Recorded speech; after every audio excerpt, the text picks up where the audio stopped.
Hello? Hello? Is this muted? Hello, is this thing muted? Hello?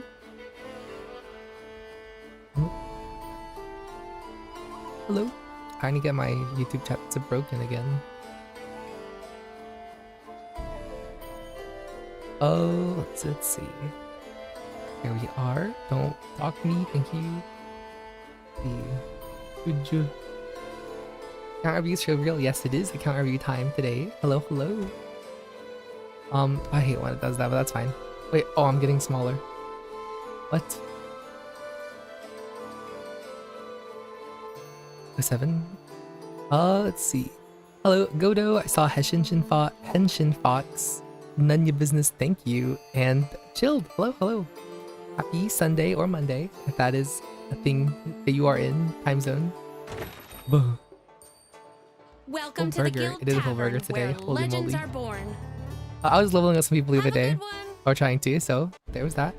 But today, actually, we have 2 accounts we're gonna review. So that's exciting. We haven't done these in a little bit, but it's Sunday, and I know someone mentioned that we could do them, but they'd like to have one done. So we have 2 today, actually. First, we'll start. Well, first of all, hope you guys are having a good day so far. We probably are just gonna do the account reviews today, and then we'll be playing the visual novel. So hopefully you guys are excited for the account reviews. So let's get this going. Let's see. First, let me review not a character tier list. Blonde Vig. Yes, I win. My Vig is very beautiful. Review not character tier list? No, no character tier. I'm not doing I'm not rating the characters. I'll rate them in like usefulness, but I don't think you guys want to hear my opinions on the characters. And if you do, it's Gerard is S tier and everyone else is F tier. Horrible, never use them. If you're not Gerard, don't even bother. But okay. It's what people want. It's what you want. I know what you want. It's a very interesting thing to want. I must say. But yeah. Let's start first with Henshin Fox. It's actually in the chat right now.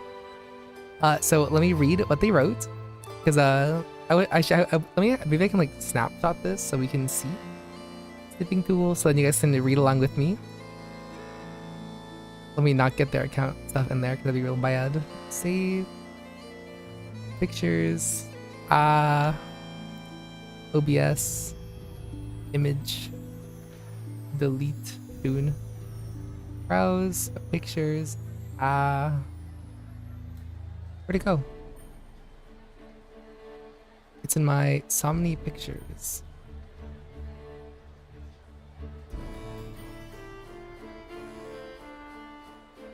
I guess let me put that somewhere else, 'cause I literally lost it already.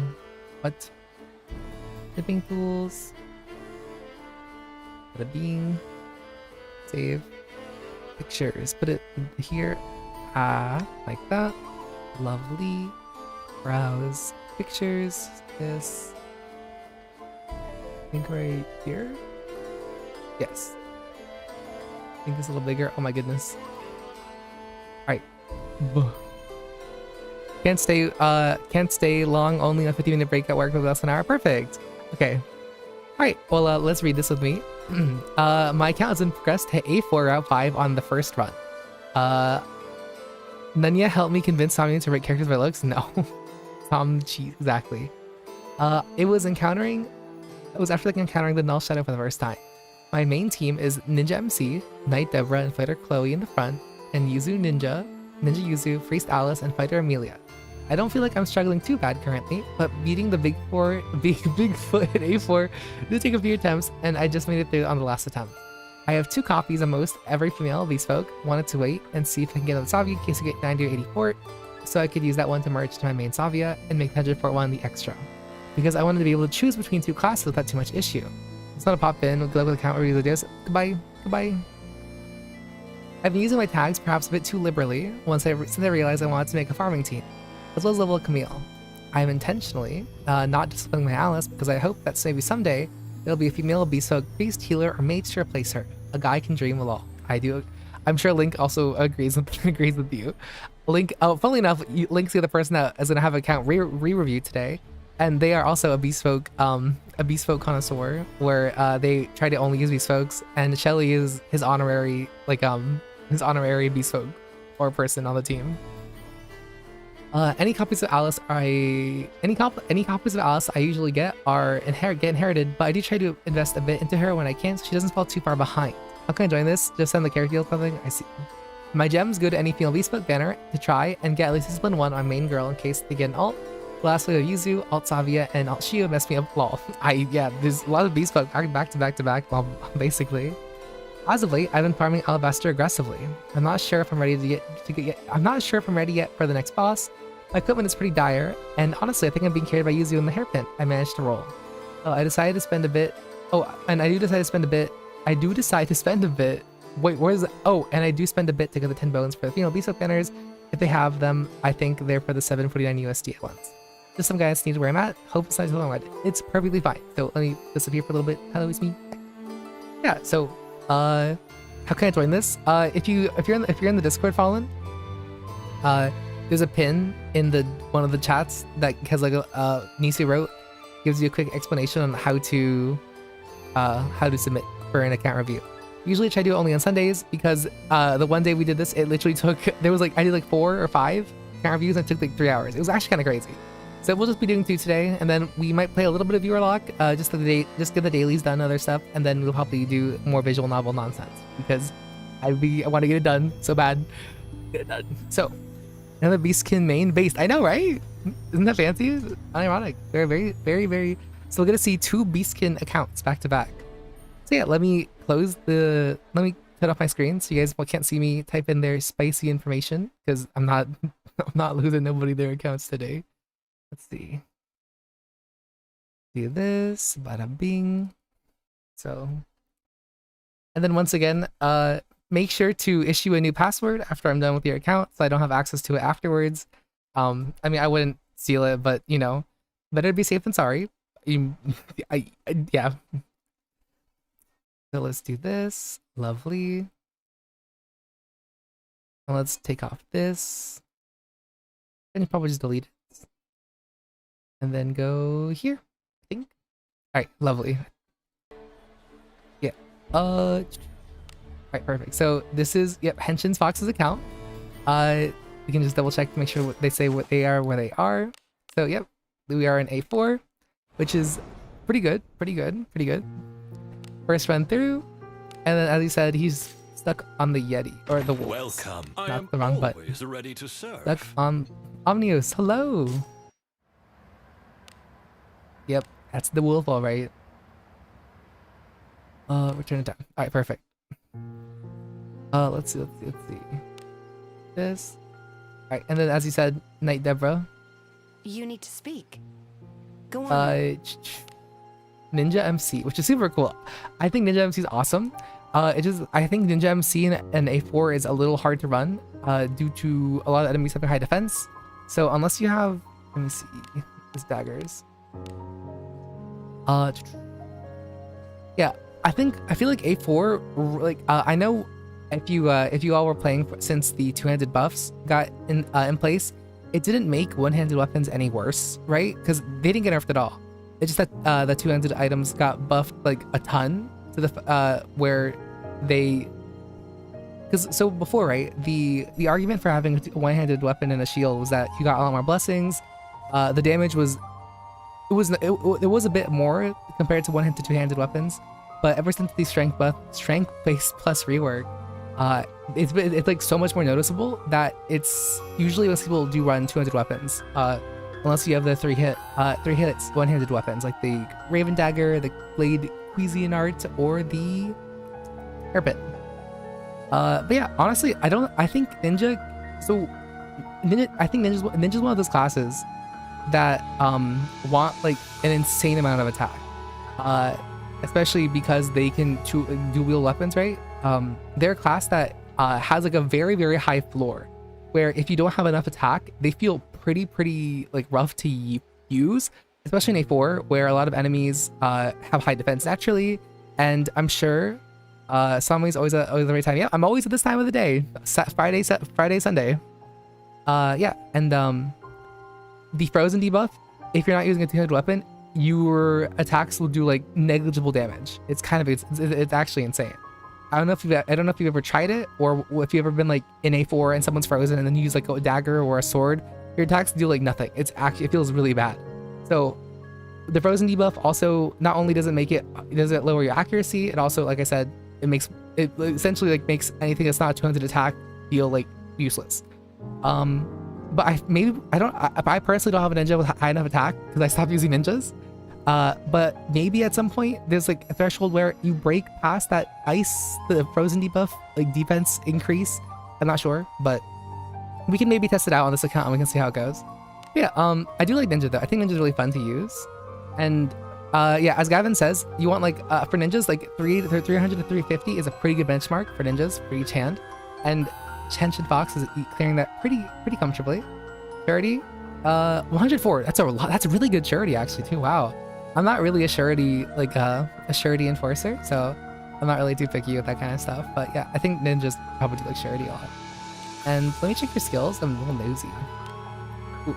Yeah, and then okay. Hopefully today I get the video out for Renee. But unending deaths, continuous funerals is really nice. I think it's one of the better skills that ninjas get. It's like I think it's pretty good. Because it's essentially like extra extra auto attacks, extra AoE. I heard Sure King's for my best. Yeah. Surety is pretty good. Surety is pretty good. Being able to like multiply your attacks already is pretty nice with like no extra cost. So surety is pretty good. Unending death is key. Yeah, unending death is a really strong skill. If you're not using that though, let's see. We'll say that's pretty good for now. So we'll take a look more in depth in a second. Chloe, 717 attack at a glance. Perfect. Fighter ring. Perfect. Pretty good fighter's ring. I love that. I love that. Chloe, D7, D3, D5? You need to speak. I think it's D4. Go on then. It's D30 overall. He's then. unfortunate unending seems to just be bugged and takes SP for battle. Really? Oh, that sucks. Yeah, this game's a little buggy. And then, whoa, this is a really good hairpin. Wait. That's a really good hairpin.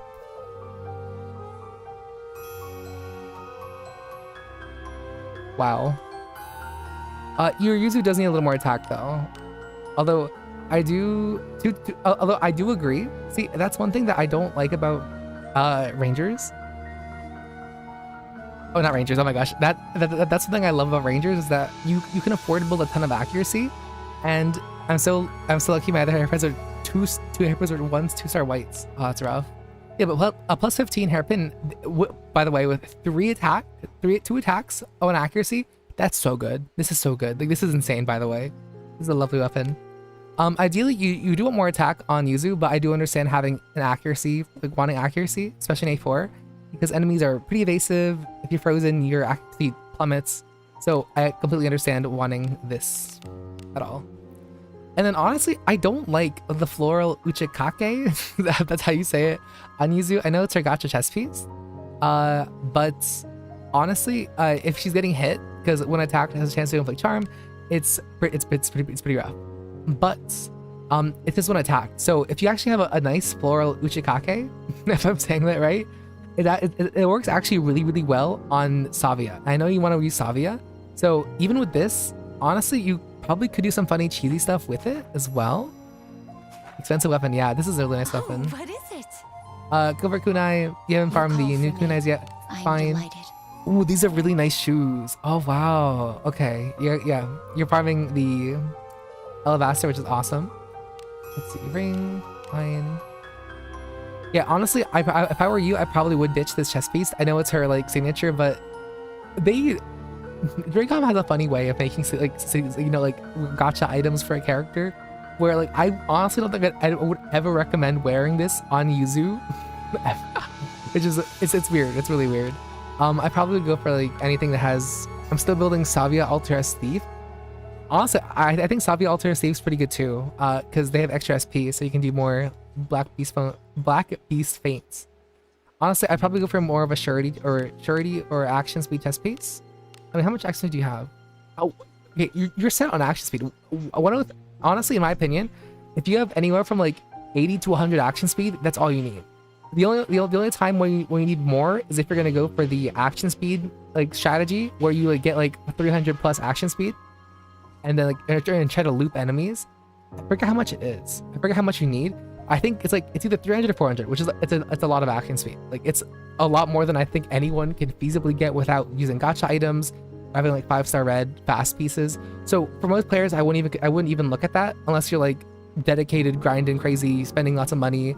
I think anywhere from 80 to 100 action speed is more than enough. Like you'll go first for most enemies and you'll be fine. I went on pity on both their banners and managed to get a really good normal copies of and got. I went to pity on both their banners, but managed to get a good amount of copies and one hairpin on a purple bone. These are points on the second and third hairpin. The Uchikake was also from. Oh, sweet. And then most gacha gear isn't worth it unless you got really lucky. Yeah, that's like the nice and kind of rough thing about the game is that like nine times out of 10, the gacha gear is always like, it's like unless you get like a 4 or 5-star or red piece, it's pretty much like negligible. Where you can farm better pieces. There are a few exceptions, of course, where like a 1-star white hairpin probably still beats every other kunai in the game, just because 3 hits is so valuable, especially in Izu. The Blade Cuisinart, the Raven Dagger being good on Rangers, melee Rangers. Hiya chat, hey Nisu, we're doing count reviews today.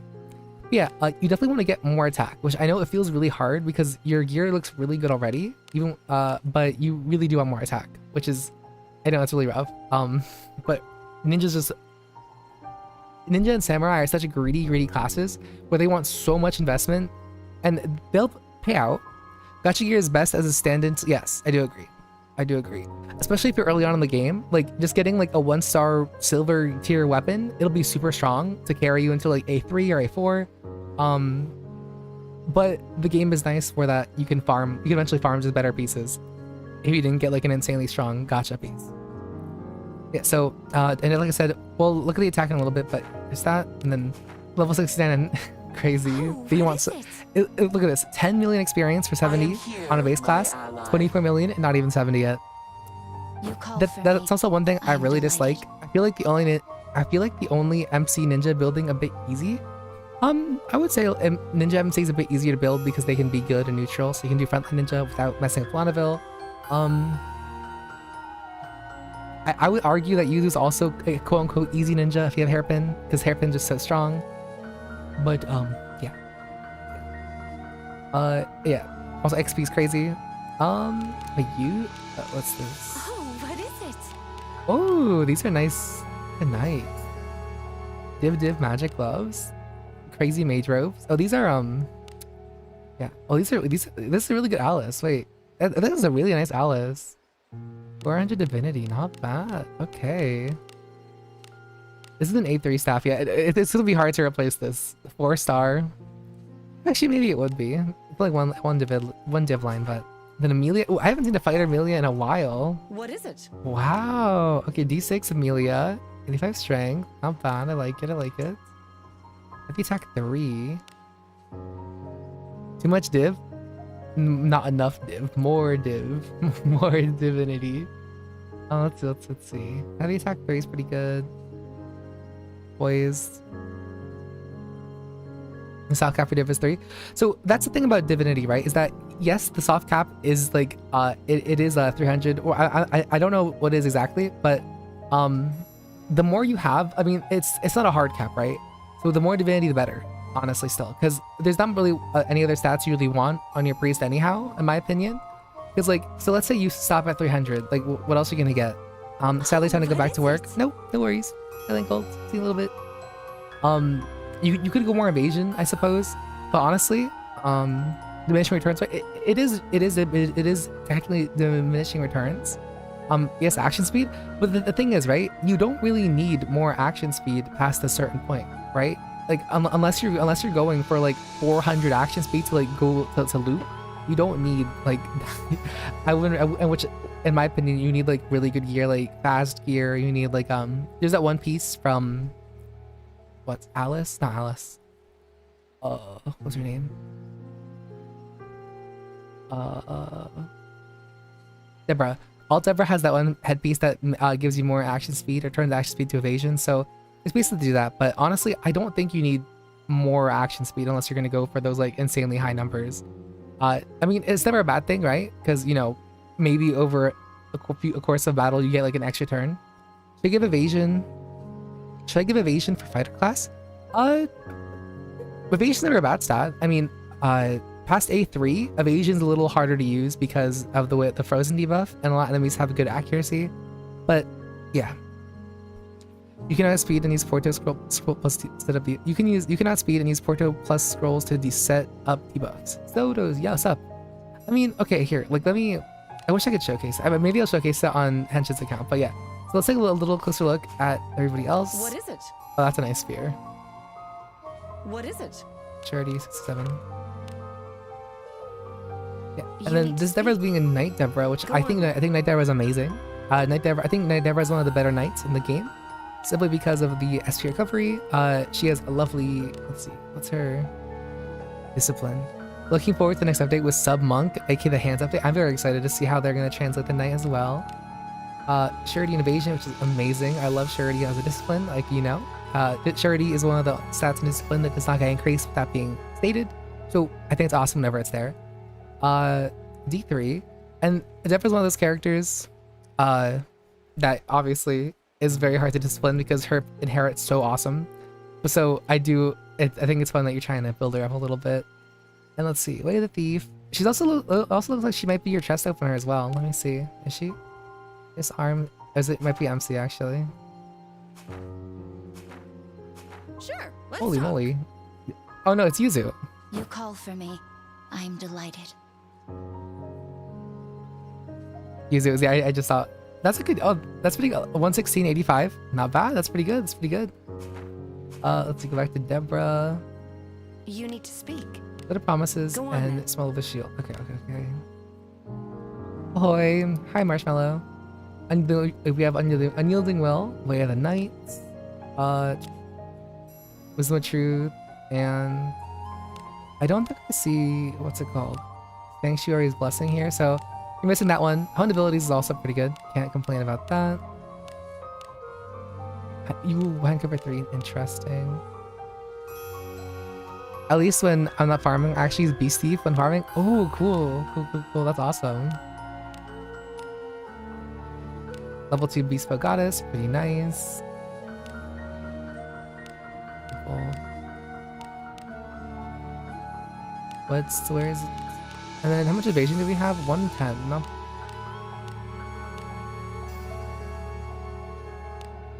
Honestly, I feel like the Dance of the Bull passive, using a close mid-range weapon and a shield in the front row, I feel like if it's not the blade, if it's not the Cuisinart, it's honestly a little underwhelming. Honestly, I think you might be better off with trying to get like the big shield for I saw the steadfast shield soldier thingy right here with this passive. Or if you want to check out my farming team as well, I let Template Tavern. Sweet. Okay, awesome. I feel like this isn't bad, right? I feel like it is usable, but you probably just want to use like either like a 200 weapon or go for like the tower shield or like a heavy shield for your Knight Deborah to maybe do the Guardian Blow build. Oh, it's a lot of accuracy. Hold on, let me see. 179. I appreciate the fact that you do build accuracy. That's one thing I noticed when I was struggling with A4, is that I wasn't hitting many attacks if it wasn't DTS. So I would recommend DTS on everybody. Like but yeah, DTS, the fact that it has built-in high accuracy is so nice. It's very helpful to hit when you're frozen. Yeah, I heard you want an unreasonable, you want a lot of accuracy. Because there's nothing worse than missing your attacks. And in A4, you will miss attacks. You'll totally miss attacks. So, but using a DTS will definitely help remedy that a little bit, which is awesome. Yeah, this is a pretty good Deborah. Frontline Deborah. Got KD. Yep, nice defense, pretty important. I don't use self-defense too much. These are fun. And then probably use Mirage Hunting as your, or either Mirage Hunting or DTS as your main damage. That's a pretty solid Deborah. It's pretty good. Can't complain. And then Henshin Fox. Frontline, like I said, I love Ninja. And then I'm pretty sure you probably have all the good stuff on you. Okay. Let's see.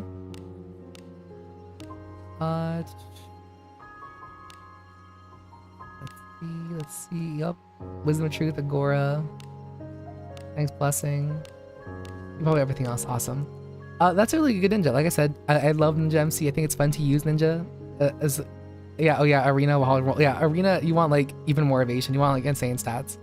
Yeah, pretty good ninja. Getting Jenna really hard. Yeah, and then honestly, you probably could use ninja.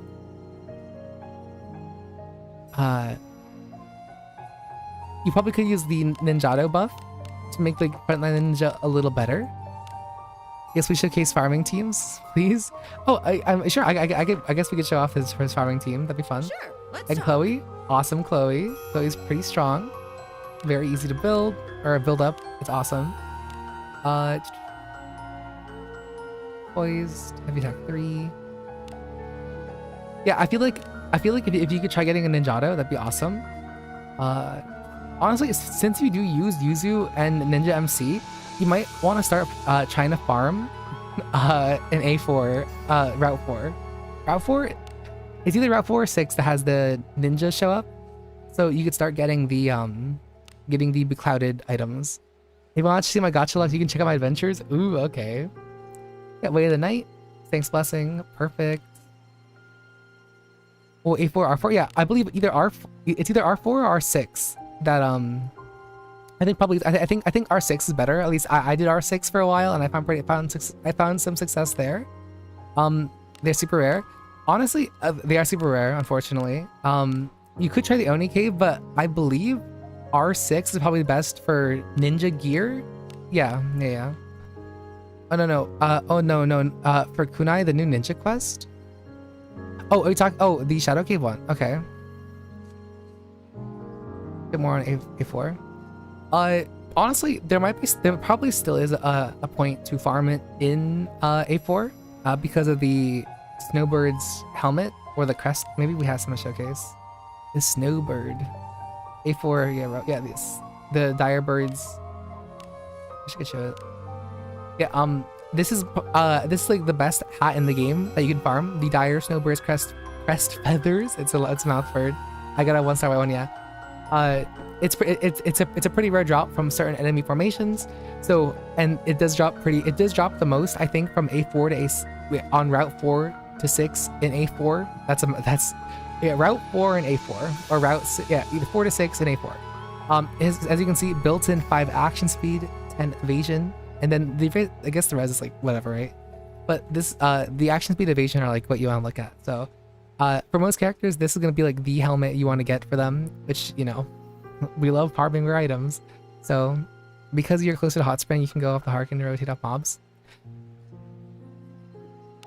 Yeah, what he said. Yeah, but you definitely want. I feel like it might be worth it to farm A4.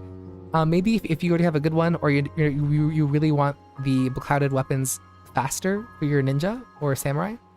Maybe you want to do the Sand Shadow Cave Part 2 quest, because that's when it starts dropping silver gear. And you know, that's never a bad thing.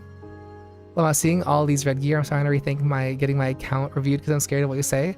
No, you're fine. I mean, I'm not here to like, you know, be like, oh, you need to play the game more. You know, you have to like, you know, you should need red gear.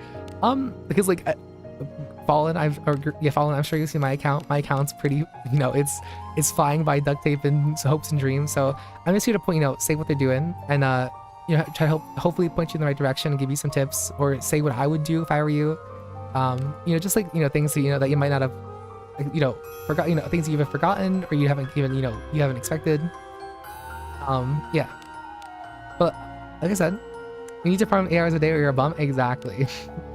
I'm not gonna lie, I kind of just I usually farm like 2 hours a day, like 2 hours a week, like tops. So I don't farm as much as I used to. I can count the amount of natural gear in my hands. Yeah, same, actual same. But yeah, this is a pretty good Chloe. I would definitely, because you are building a good bit of accuracy, you don't really need DTS that badly. But if you are feeling like you are missing a lot of attacks, I would recommend leveling DTS level 2 or 3, preferably 3, to get more consistent damage, because ESS does not have accuracy built into it, and Poise has an accuracy built into it. So although these skills do hit really hard, you might still, I personally still find myself relying on DTS in some fights because I'm accuracy so poor. But if you feel like you are missing, then you know, disregard what I said. But you know, DTS is always a good option. And then Yuzu, yeah, your Yuzu definitely wants more attack, which is a shame because I'm delighted. DTS I have every fighter. Yep, DTS is really strong. You do want more attack, which I feel really bad saying. And like I said, definitely you want to switch out your floral Uchakake ASAP for anything else. So I'll let you do that. Yeah, you could start farming chainmails, which the chainmail farm. I lucky want to show off the Savia tag. Hold on. I wish we can. Yeah, and then we can look at his stuff. Kagero, Gerard, Abenius. Oh, you got Summer Lavana, nice. Ooh, I love Aldrich. Gerald, Classic, Samarayeka, Shelly, Lana, Renee, Alt Savia, perfect. Adam, Yu. Oh yes, and then I know, as you said, you are trying to build like multiple copies of characters so you can have one of each class. So I assume this one's a Ranger Yuzu. It is. Oh my gosh, that's awesome. That is awesome. Oh, this is a nice boat too. Wow. Yeah. Abini's my girl. Yeah. Awesome. And then Fighter. Ooh, Fighter. What's you? My lord. That outfit's crazy. Oh yeah, and on Beast Folk, you know, as you get lucky. That's how they get you. That's how they get you. So cool. Okay. Yeah, but I think it's a lot of fun. Raising multiple characters. I know it takes some time, but if you love the game and you don't mind, you know, you enjoy the character building aspect of the game, I'm sure you're more than fine with that.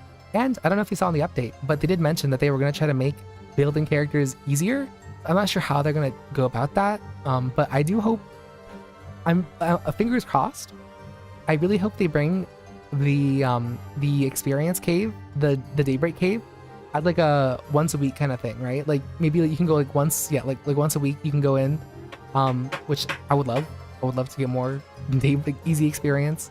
I know that might trivialize some parts of the games, but gear is such a large portion of the character's power that I feel like levels aren't like the worst thing, right? I don't know. Maybe I'm crazy, but I feel like once a week would be amazing. I agree, especially because I play Viewerlocke. I level characters. I try to level characters, but obviously gear is a large part of the game as well. So I don't think it'd break anything, but we'll see. And our other simple that's going to be amazing too. They are trying to go in that direction. Swapping my aid from fighter to priest is the worst though. I know. Going fighter to priest feels really bad, but having those priest builds are so nice. And I mean, honestly, you probably don't need to stay as priest for forever, right? All you need is like all the hearing stuff. Leveling a samurai ninja is cancer. I mean, I don't disagree. They are insane. They're insane to build. Like, it looks like Henshin farms pretty nicely, and their Yuzu's not even 70 yet, which to me that's insane. Like that says a lot. The Yuzu's not even there yet. But yeah, I want to show off the Savia thing, if you don't mind me doing that really quick. Sorry, Deborah. If it's gonna be boring, I'm out. Well, maybe I can showcase that cool floral hachi machi. Where is it? Where are you? Oh yeah, Samania, 30-fold and Renee. Oh, I think it's why I barely touch Yuzu. Savia is not a build of you, I guess. Let's see.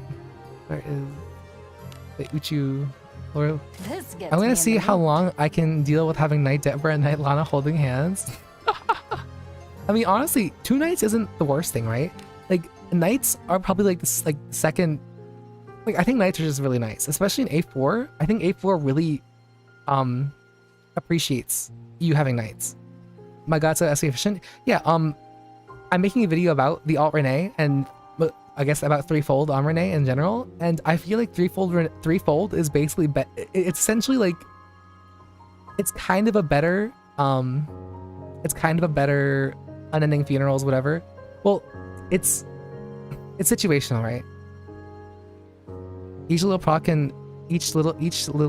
can proc Deborah's. Really? Oh, I didn't realize that, but yeah, if it can, that's awesome. Yeah, but it's essentially like, well, really? I mean, I didn't test it with the Deborah thing, but if it does, that's awesome. maybe I can record that really quick before I post the video then. Yeah, let me showcase this cute little thing with the tech. Let me go into somewhere that people won't die right away. Okay, we'll try it. Wait, we had Yuzu since I made the account, max fighter and a couple more classes, but she's still level 70. Oh, this is the quest. Oh shoot. Oh no, I'm sorry. I'm activating your. No. Oh no. Okay. Oh. Okay. Maybe I'll leave. That are feasible nights, they're bad fighters until a difficult fight happens. Okay, I'm sorry. I didn't realize you were starting the quest. What in the world is this? Oh no. Are the enemies? I sense enemies. Yes, this quest to farm silver kunai. I won't let this opening pass me by. Alright, let me show. Maybe we can get this to proc. Defend. Defending. Don't hand in, just kill all 7, then leave to reset. Let's see. Defend. Very well. Bucky's faint. Go ahead and try. Oh my goodness, wait, I'm actually the worst player. We had the initiative. No. Let's see. Defending. We'll What? do it one more time. You want me to do it? Hello? I hate Hello? this feeling.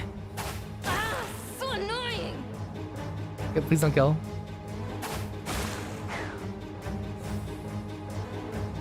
Okay, come on. Floral Uchikake, do your thing. What do you want now? Hello? I know what you want from me.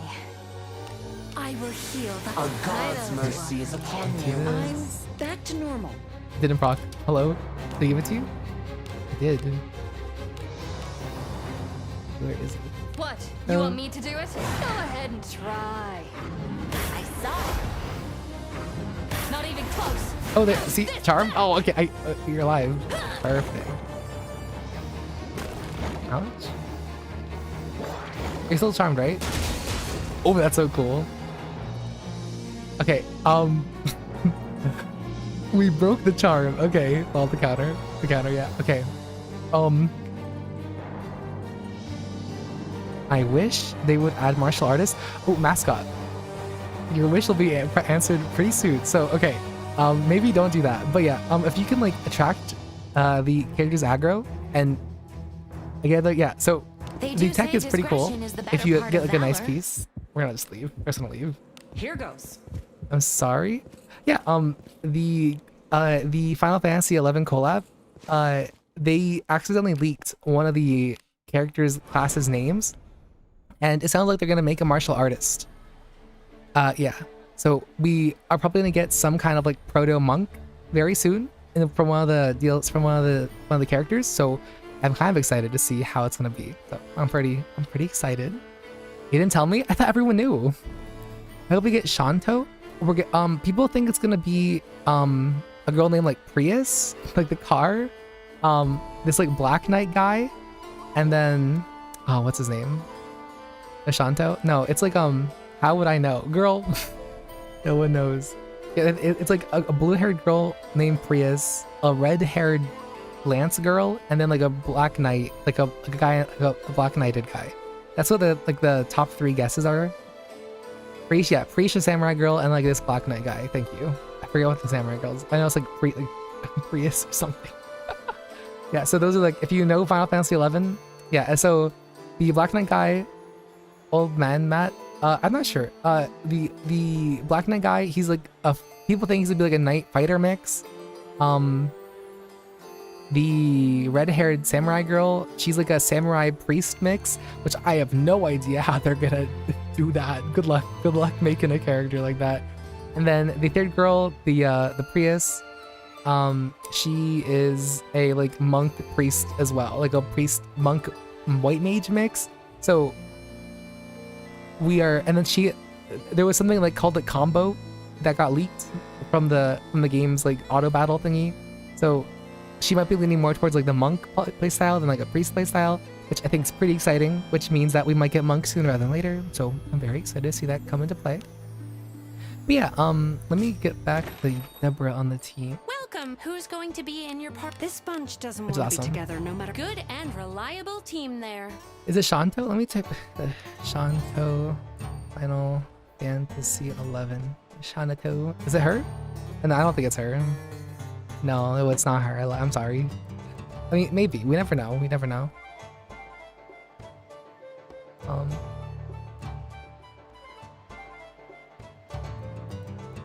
I'm happy for 11. Kind of glad it wasn't. Kind of glad and sad it wasn't 14 because on one hand, yes, Shanla would have been my Alice replacement. On the other hand, I have no gems. True.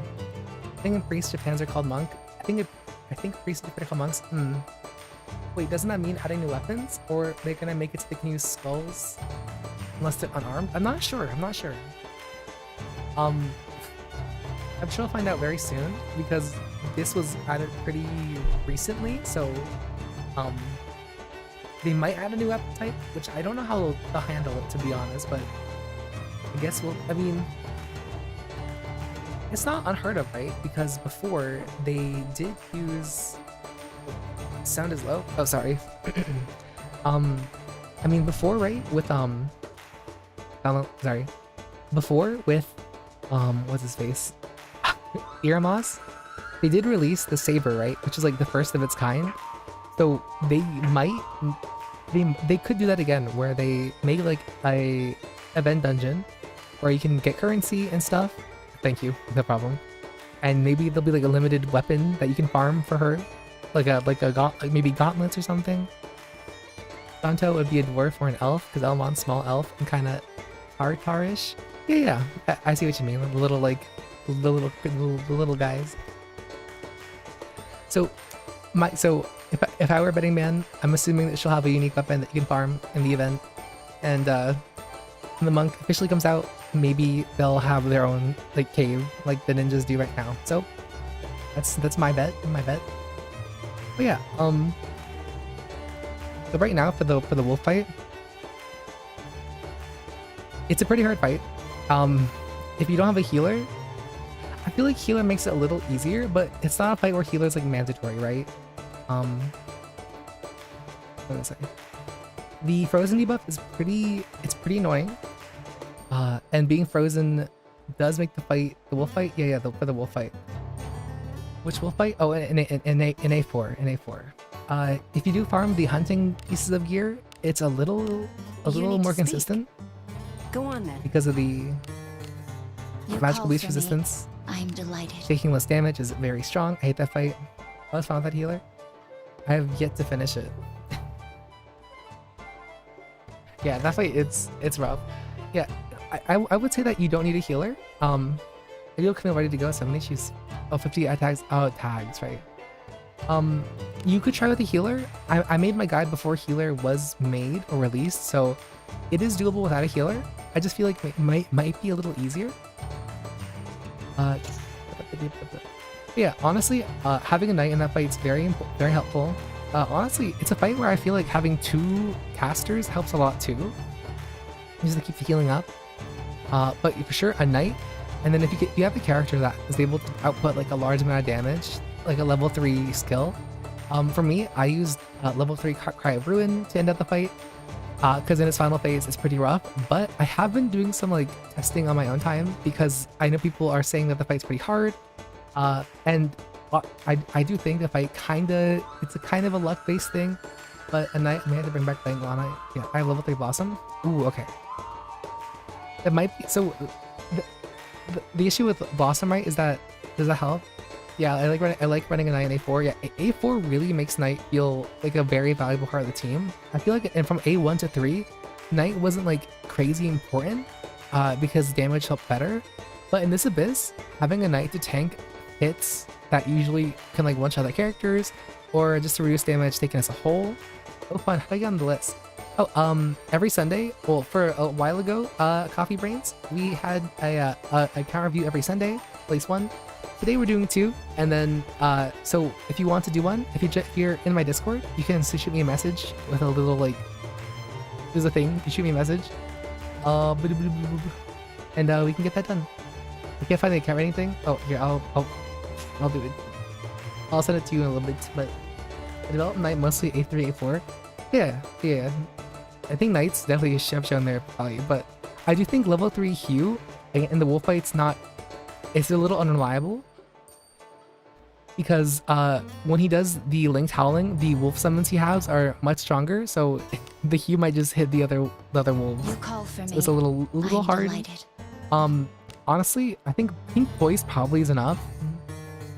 So I wouldn't say like go out of your way to like level like a gotcha skill or poise to level 3. That's what I used. But I've been experimenting with defending in the final phase. So I didn't want to give you guys like bad information or like, information that's like feels a little wonky. But me personally, trying to fight without Gillian, I've won it, but it's been really hairy. So I found out that defending makes it a little more consistent. Because it feels like in his final phase, he has like another threshold where I didn't find it in my video because I killed him too fast, which sounds really funny in the final phase. That's why I'm praying I'll use you like the skill close to heal a single target. I would love that. That'd be awesome. But yeah, defending the wolf boss, and then if you can shatter him and break an opening, that's usually enough to knock him out. Yeah, you skipped it. Yeah. Defending in the final phase to proc opening on him with shattering ice if possible. That definitely feels a more consistent than what I showcased in my video. So I might remake that video showcasing other strategies because I definitely think I kind of blew past it a little too fast. So yeah, I'm sure, I think Fallon already beaten that, but if any of you are struggling with it, just let me know. I know people are commenting on the video to this day, so maybe one day when I have time to get around to it, I will. Yeah, so for, honestly, I think your gears, Henshin, all in all, your account's pretty strong. You have most of the rings, I believe. The rings. Yeah, and you have a lot of strong gear that's actually raised, which is awesome. I did see the fighter ring on your Amelia, I believe, was it? What is it? No, your Chloe. Yeah, so you have, how much on my account? Let's talk. Mascot, if you're in my Discord, there's a pinned comment in one of the chats. I think it's discussion. Yeah, if you go to the discussion chat, there is a pinned comment that shows you how to do it, which is yeah, super cool. Yeah, but your gear is pretty strong. If you want to still farm, I would say you can still get more hunting items because this is pretty good. Maybe you want to get a Ninjato because you know. Let me showcase the frozen stuff. Let me not get anyone killed. I feel really bad if I did. The deep snow of Heisenberg. Deborah is enough. Sorry, lady. I definitely get more boots and gloves. Yeah, I just left the whole town. Yeah, but honestly, I think you're ready, Henshin. It's just a matter of actually like taking the time to do it. Oh wait, what I mean to say is, what if on my account for review? Oh, you just shoot me in the DMs on my Discord. That's where I take it mostly. But let me see if I can showcase the frozen. Sluggish. So this is cold. Here goes. It is cold. Ooh, the Yeti fight. I hate the Yeti fight so much. Oh my gosh, let me not walk forward anymore. Let me go back. And what's this? An enemy is there. There. Okay. That Yeti. I know, the Yeti fight's actually so funny. You need not sully your Hey, hands Sia. with such drudgery. Uh, That was impressive. That was thrilling. Well done. Die. pretty good accuracy there. How's this? Good accuracy, yeah. Having the accuracy is so nice. Hey, show me what you're dispatching now, please. I'm tingling to see what secrets lie within. Easy. Is this something I can do quite easy? Really? I agree, it is quite easy. Yep. I wish you could go for this. I'm mascot? Oh, you know that. No, maybe I forgot, you know? You never know. How impressive. Die. It's 156 when it should be 163.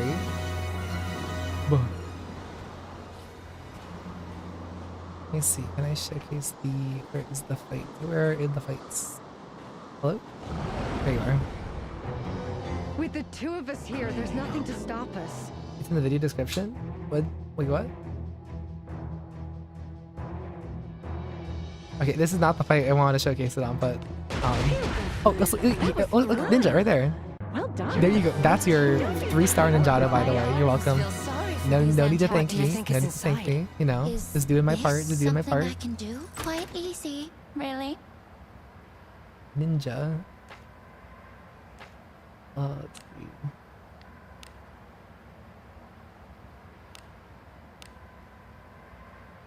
Yeah, you can get the beclouded stuff, the kunais, the blades. Pretty nice. Farming more of my viewers' accounts on my own. Pretty tragic, I know. The I ninja. won't let this opening pass me by. Another ninja. No. You're welcome. You're welcome. See, ninja. Back-to-back ninjas. You're welcome. You're welcome. No need to thank me. What could be inside? No need to thank me. You know, just doing my part. Doing my part. Yo, you're welcome. You're welcome. Or no way. Please leave this to me. Alright, let me You see. need not sully your hands Jill. with such drudgery. We have... No, we don't. Hold the fen. Miguel. Back. 2. Heavy attack 1.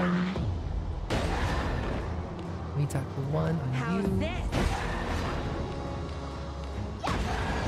That's... Well, KD just to not die. You won't slaughter a single one of my comrades. Alright, see, so now he's frozen. OMG, hi Tukisa, we're doing counter beast today. So I'm just showcasing that frozen makes one-handed weapons pretty hard to use. So this should not do too much damage, right? Yeah, so 63, 63, 153, 153, yeah. So 153 times 3. Actually, that was follow-up attack too, which is awesome. But yeah, as you can see, the damage isn't like crazy high. And then compare it to like Chloe just doing regular auto attack. 1350. So being frozen definitely makes one-handed weapons a little more tricky to use. I wish I should have Deborah as well. What are you But waiting for? Open it. we're gonna do that. Wow. Yeah. So oh, we should get out of the snow. Out of the snow. Out of the snow. This. Well then, shall we? So I don't think your build's bad by any means. And then yeah, and then obviously Now's we'll our compare chance. it against I guess just these guys. Unending. Really quick. Try to take it. Yeah, it would be auto here. The damage is so much higher because I'm also as a goblin. thrilling. Less defense, you know how Well it goes. done. Yeah.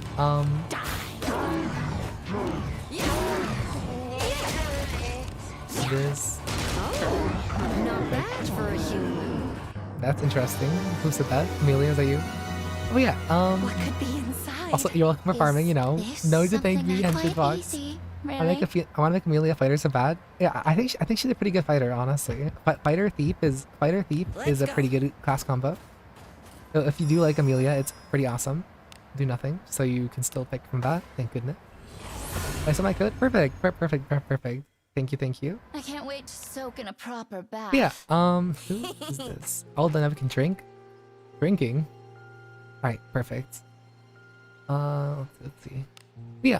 So if you still have time, can you roll it? The junk? Oh, you want me to roll the junk? This place is as gloomy as always. Where is the Splinter Slap? Watch this. Cam back. Hello. Okay, you're welcome. You're welcome for these awesome shrouded cards. No. Oh, don't worry. You saw nothing. Ooh. But yeah. Honestly, I think you're pretty good. If you, like I said, if you want to feel more confident, you can definitely farm more hunting gloves and shoes. Take less damage in the wolf fight. Also, they're just really awesome pieces. A bit late because customers are assholes. I think closing means they're special. Sword stacks extreme exact. Yursa. But yeah, and then I would recommend trying to get a better offhand kunai for Yuzu from Sand Shadow Cave. That's definitely a good upgrade for her.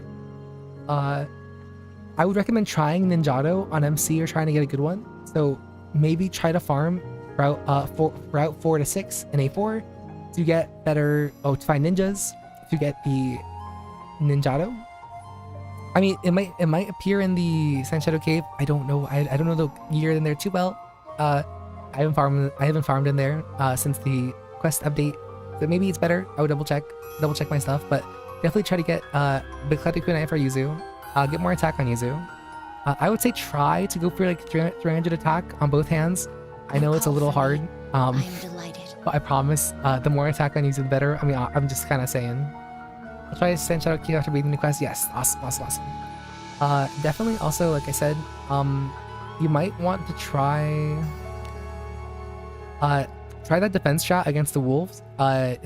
You can watch my Somnia, please. It's far better. I already got a plus. Really? Okay. Oh, yes. This is actually Henshin's Fox. Henshin Fox's account I'm on right now.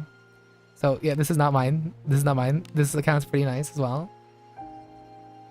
Ninja farming hurts, especially when you see the right enemy shape. It's just adventures. Tragic. Yeah, so maybe try Senshadow Cave. It sounds like it's pretty good. I haven't farmed there since the update, so it could be pretty good. And yeah, honestly, I think you're going the right. I think your account's in a pretty great spot. I think you can progress pretty well. Everything looks pretty good, like discipline-wise. Whatever you say. Most of the people have the Inherit Soup, which I recommend on everybody. Adam, Alex, and lovely sheen is the other one. Alex, Adam, and Sanctuary's Blessing. Make sure you're keeping on that. That's the fun part. The new ones in the quest are in fixed spots. You're gonna find them. Perfect. I heard that the attack on your offhand doesn't calculate the overall attack stat. I believe it might. Hold on. You call for me. I'm delighted. Oh no, so Gavin, it doesn't. But the attack stat is calculated for skills. So here, a good way to showcase this. Oh, here, I can showcase it actually. So, we'll do Yuzu. Can you show your dispatches? Sure. I mean, this isn't my dispatch. This isn't my account, but I guess I can show you it. Let's do this. An enemy is there. There is enemy. This was no beast folk. It's there, was it? F4, sorry. Don't take a bounty lightly. Oh. Be very careful. Okay, I guess we're doing a bounty really quick. I'm sorry. Let's just try to end this fight. Your traits don't match. Okay. I'm doing a bounty for you, by the way. Okay. No need to thank me. No need to thank me. You know. I'm just doing my part as a good Samaritan. Sorry for this. All right. So let's see. So this is with both daggers or both kunai. My grand flourish. We speak through dance. That's our way. So like 7. So it was like 700 and then 12 on crit. And then awesome there. Let's do a KD just in case. Slaughter a single one of my comrades. Charmed. You fool.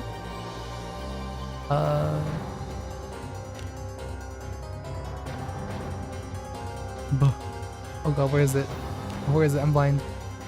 Here it is. Let's do buffaloes, not buffaloes, sorry. Let's do idle deep. Down you go. Tis the power of darkness. ESS. Chop. Die. ESS. Chop. How's this?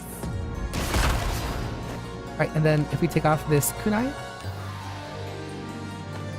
and then use the hue 3. My grand flourish. We speak through dance. That's our way. Yeah, so as you can see, it's a. Let's see.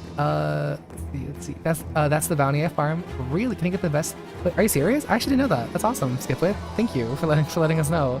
I haven't farmed too much in A4, so I don't know all the best spots just yet. But yeah, I'm sorry if I'm doing this for you. I'm just going about raising juices. Wow. Oh, they took off my freaking concealment. All right. Well, that's kind of annoying. I guess we'll just like keep on going for this.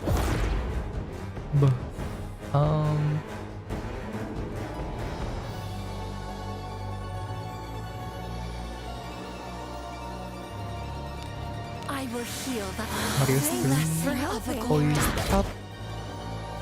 Please stop. Can I put this back on? Yes, perfect. And then we'll just go to, oh no, no. Right hand. Left hand. My That was in grand- hue, we perfect. speak through dance. That's You're our dead. way. Lady just in case. Slaughter a single one And of my then comrades. let's do like auto, I guess. I don't know how ninja works that well, sorry y'all. This is the pain of poison. Latu, 1+3. Agora. Mend. ESS. Oh. I'm not dead yet. This is a crazy My fight. grand. We speak through dance. That's Oh, yeah, our way. I was talking about the Snowbird crest helm. I didn't know that this fight drops it actually too. That's awesome. How's this? Are you dead yet? As expected, my esteemed one. Are you dead yet? Hello? Are you dead yet? A win. Barrow? Okay, tag, don't use Barrow Let's ever. do it. Never use Barrow. I There we knew go. you could do it. Not bad. Oh, is this the bounty? It is the bounty fight. I didn't know. I didn't know it was right here. Possible this party. Yeah, but as you can, so Oh, what is it? 3. Okay, so as you can see, what I was showcasing, which I Let's kind of go. forgot, although the offhand kunai doesn't directly affect the What attack stat, have we it does boost the damage you deal with skills and not other nonsense. It drops in the bird mobs you fight. It drops with the bird mobs Haven't with the been to fire the entity that tavern you in a find only on while. R4 only. Ooh. Yeah, R4 has a non-life stuff. Good job, somebody. Thank you, Henshin Fox. Your account's really nice, by the way. This is a really nice account. You play a lot. It's very clear, and your characters are very well invested. I'm sure Link appreciates your mostly bespoke team. And when that bespoke priest or healer comes out, I'm sure you'll be very happy to add them to your squad as well. But like I said, I think farming R4 is pretty good for the helmet and for the potential samurai gear. But that snowbird helmet's probably the biggest prize there, I would say. Go to Sand Shadow Cave to farm those the beclouded kunais and the beclouded blade, I guess, for the katana, for the ninjato if you want to try that for your ninja MC. Alabaster is always a good place to farm just because hunting gear is so strong. And yeah, make sure to make good use of your knights. It looks like you've done most of the content up. You're investing in You need to relics as speak. well. Go Honestly, on. you're doing a great. Honestly, I think you are going the right way. If you have any other questions or anything, I'd be happy to say anything. But you're honestly pretty good. Like, I don't think there's much to say here. Yeah. Just keep doing your weeklies for the tags, I guess. My bottle. Yeah. Yeah. I think Cloud only drops from ninjas in A4 itself, doesn't it? Ever since they added the part 2 to Sand Shadow Link, I believe you can get silver katana gear, silver ninja gear in there as well. I think I can showcase it in the jeweler. Welcome. What do you seek? Everything to your liking? Oh wow. Oh yeah, the shrouded kunai. That might be the silver version of the kunais. This is the farming guide. This is the farming guide. Yeah. There's new You are files. a man of taste. Other Reddit forums. Yeah, there is. I think only shrouded, not clouded. Yeah. Aw, dang. Yeah. So you might still need to do the R4 stuff.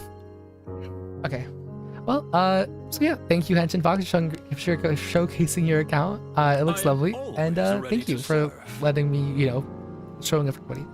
So we'll do one more person today, because I only want to do 2. So mascot and Coffee Brains, yo, thank you.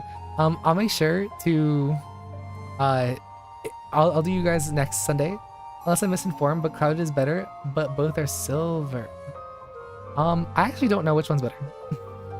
Oh, thank you, 07. Oh, no, thank you. That's really sweet. It's really sweet. So let me log out really quick, and we'll do links really quick. So link, setting ID, password, so don't forget. You're fine. Beam. Oh my goodness. Link. This. Control C. So we've actually seen this account before. back when we did the account reviews a little more frequently. So I'd be happy to showcase this one again. There we go. You got it. I need to buy more booze anyways before the liquor store closes. Oh, good luck. Both are silver, but Buckclouded is better, but Shrouded's freezer to farm. Okay, so there's like, you know, give and take, give and take. Cool, you had to repair. Mine better next week. We all need booze sometimes. All right.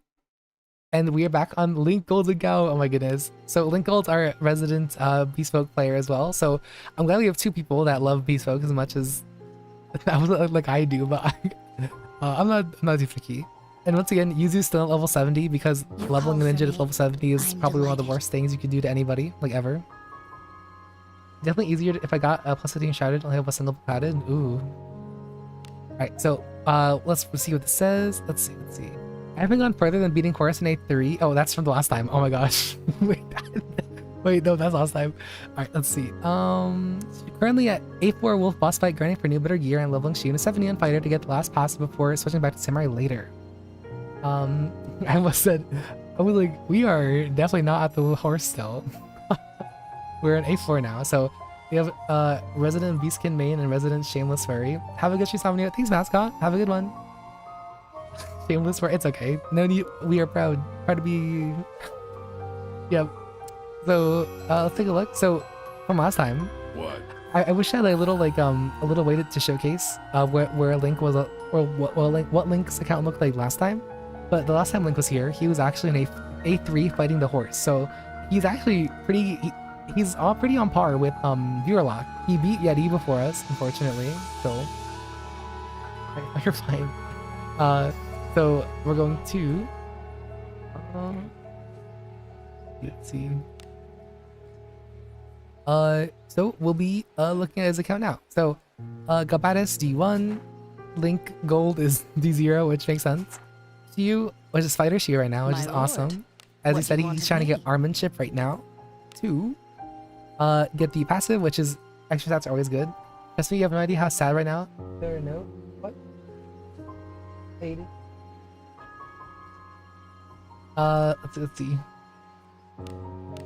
Yeah, so this is every stat boost is very important. Bridging 2, pretty cool. Getting poised, pretty nice. Gold Maiden. You need to speak. And this is the Gold Maiden. Perfect. I do like Tank. I do like I do like Knight Deborah a lot. I feel like Thief Deborah is pretty fun as well. Especially if you don't have a thief, like a dedicated thief, having one's always good to have. Shelly, which is not a bespoke, but it's our resident bespoke for the time being, which is our mage. I believe that she was a priest last time, but yeah, you have all the priest spells, which is awesome. I like seeing people characters nicknames. Big moon. I put my feedback that they were doing the survey.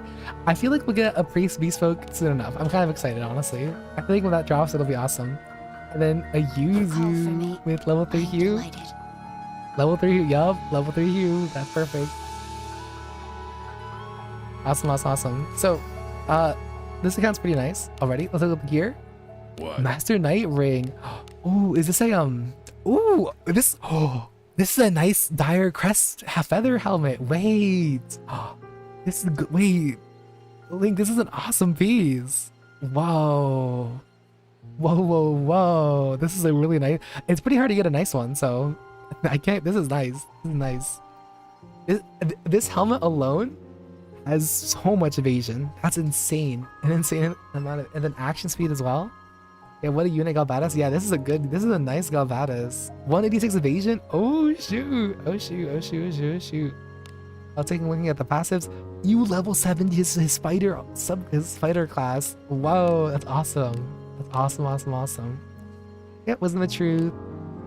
You gave him Grace the Dark One. Wow. Only one I got that wasn't 1-star white. I know I think 1-star white's pretty common, unfortunately. I do the mage. Oh wow, okay. Surety, defense power, surety evasion, surety. Oh, you got the surety ones, nice. 36. You jump on that? Yeah, that's awesome. That's a really nice helmet. Thanks, blessing. You have all the good passives there. This is a nice Galbatus, yeah. And then Galbatus, as you guys know, his passive says that he draws an aggro for the first 3 attacks. Lionheart Shield says that he's most likely to get targeted, so it's a pretty consistent that Galbatus. He had Grace last time. Him and you used to both have it. Like I have the memory of a dying goldfish that's like dehydrated, so Grace buff on him is big, nice. Yeah, that's awesome. That's awesome. Honestly, Link, I think you might want to try the secret forbidden tech of the Knight's Cloak. I don't think you might not have it, but if you do, I would recommend it a lot. Oh, this honestly, Link, I know it kind of cuts your defense a lot, but this item is kind of insane.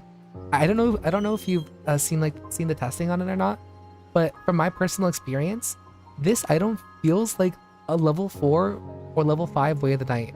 I can't tell you exactly what it is because I don't know myself, but it feels like it's also a separate instance of Way of the Night as well. So if you have Way of the Night, which I think you do, wherever it is, I don't know where I saw it.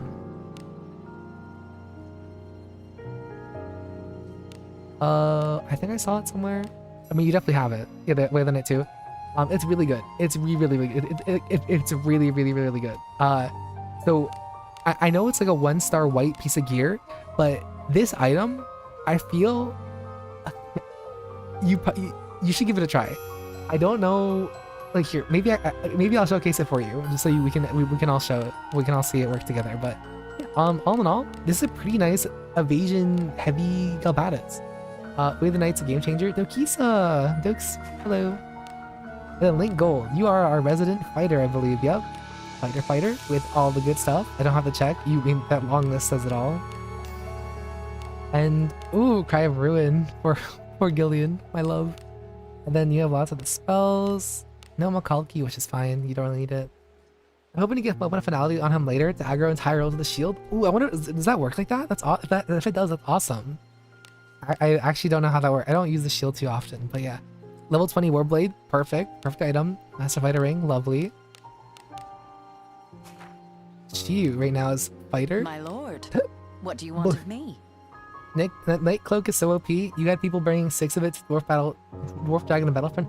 Yeah, I feel like it's like overtuned almost, and it's very strange, right? Because it's a 1-star white item, but I have seen other JP players bringing it to fights, and it's I mean, obviously there's a reason for it. So it definitely feels like there's like, it has, like, from my experience from using it, it feels like it's a very high leveled Way of the Night that's separate from your own Way of the Night. So having a character with 2 Way of the Nights is kind of insane, right? Because taking like 0-1 damage from any attack is amazing.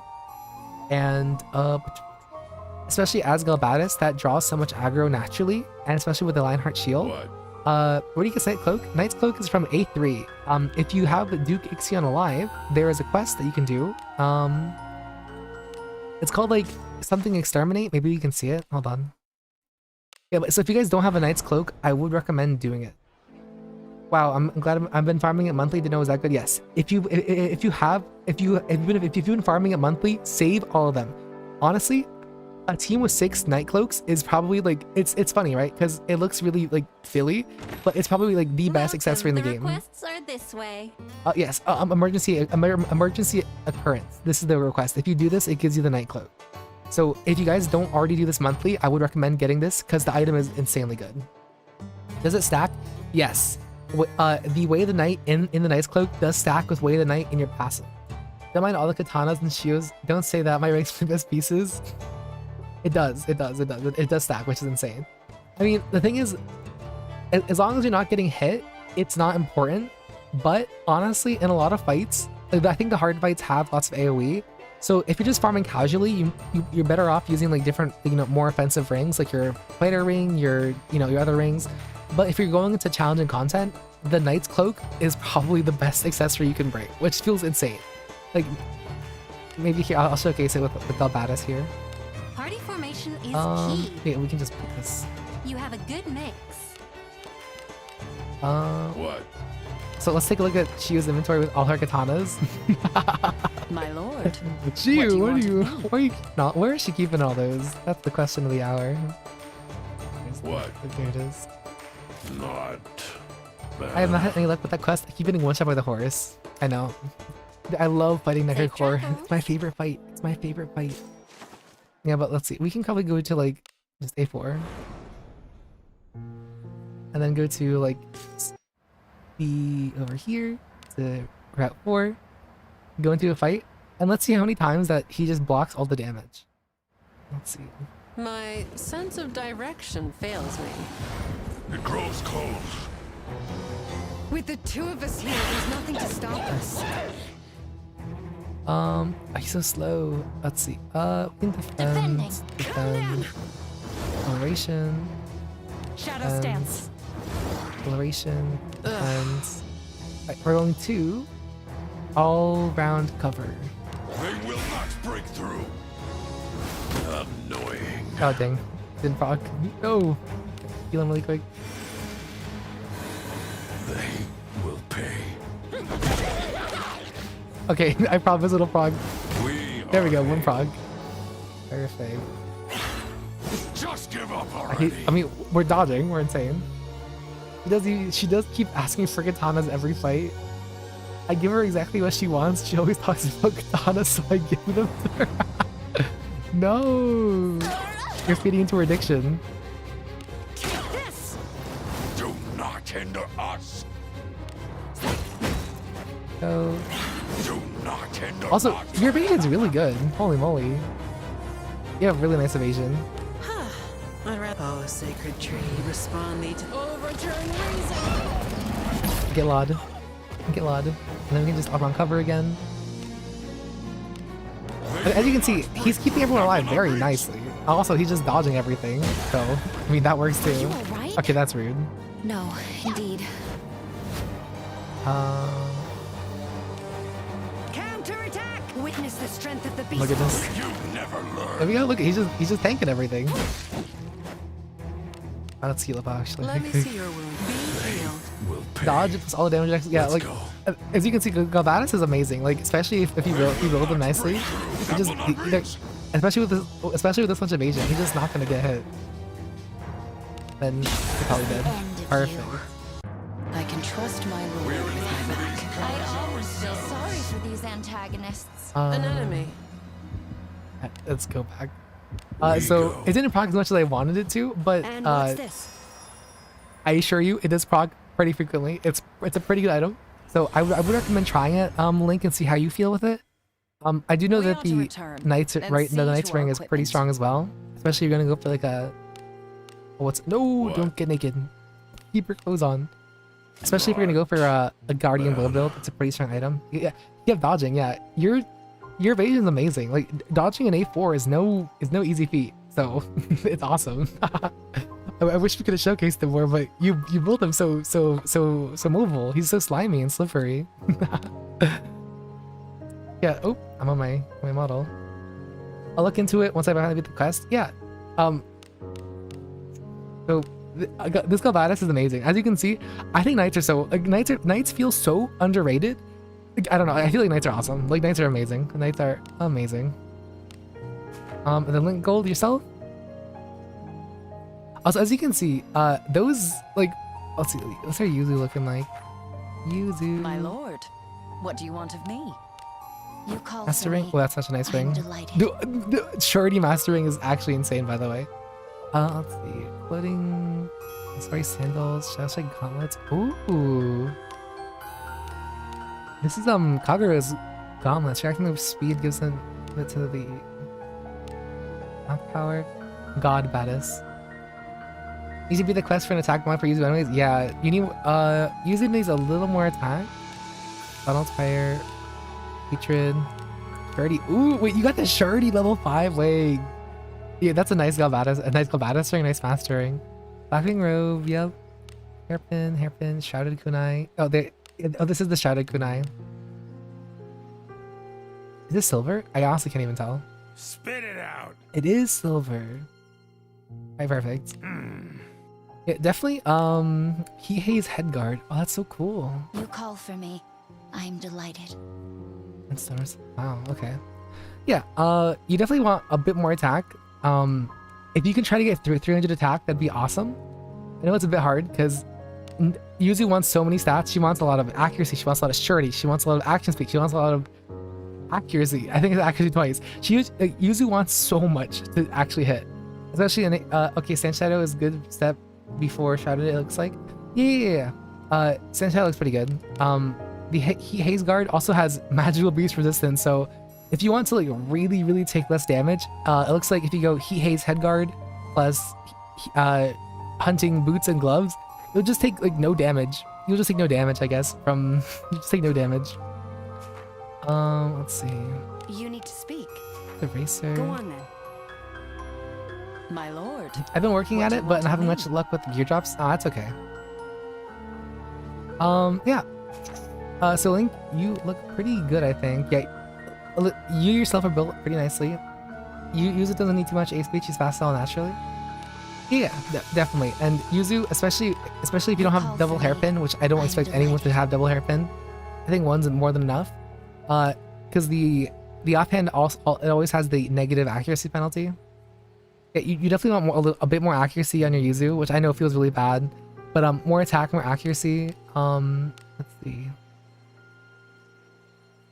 Honestly, yeah, and then if you can get the attack bond mate, that'd be awesome.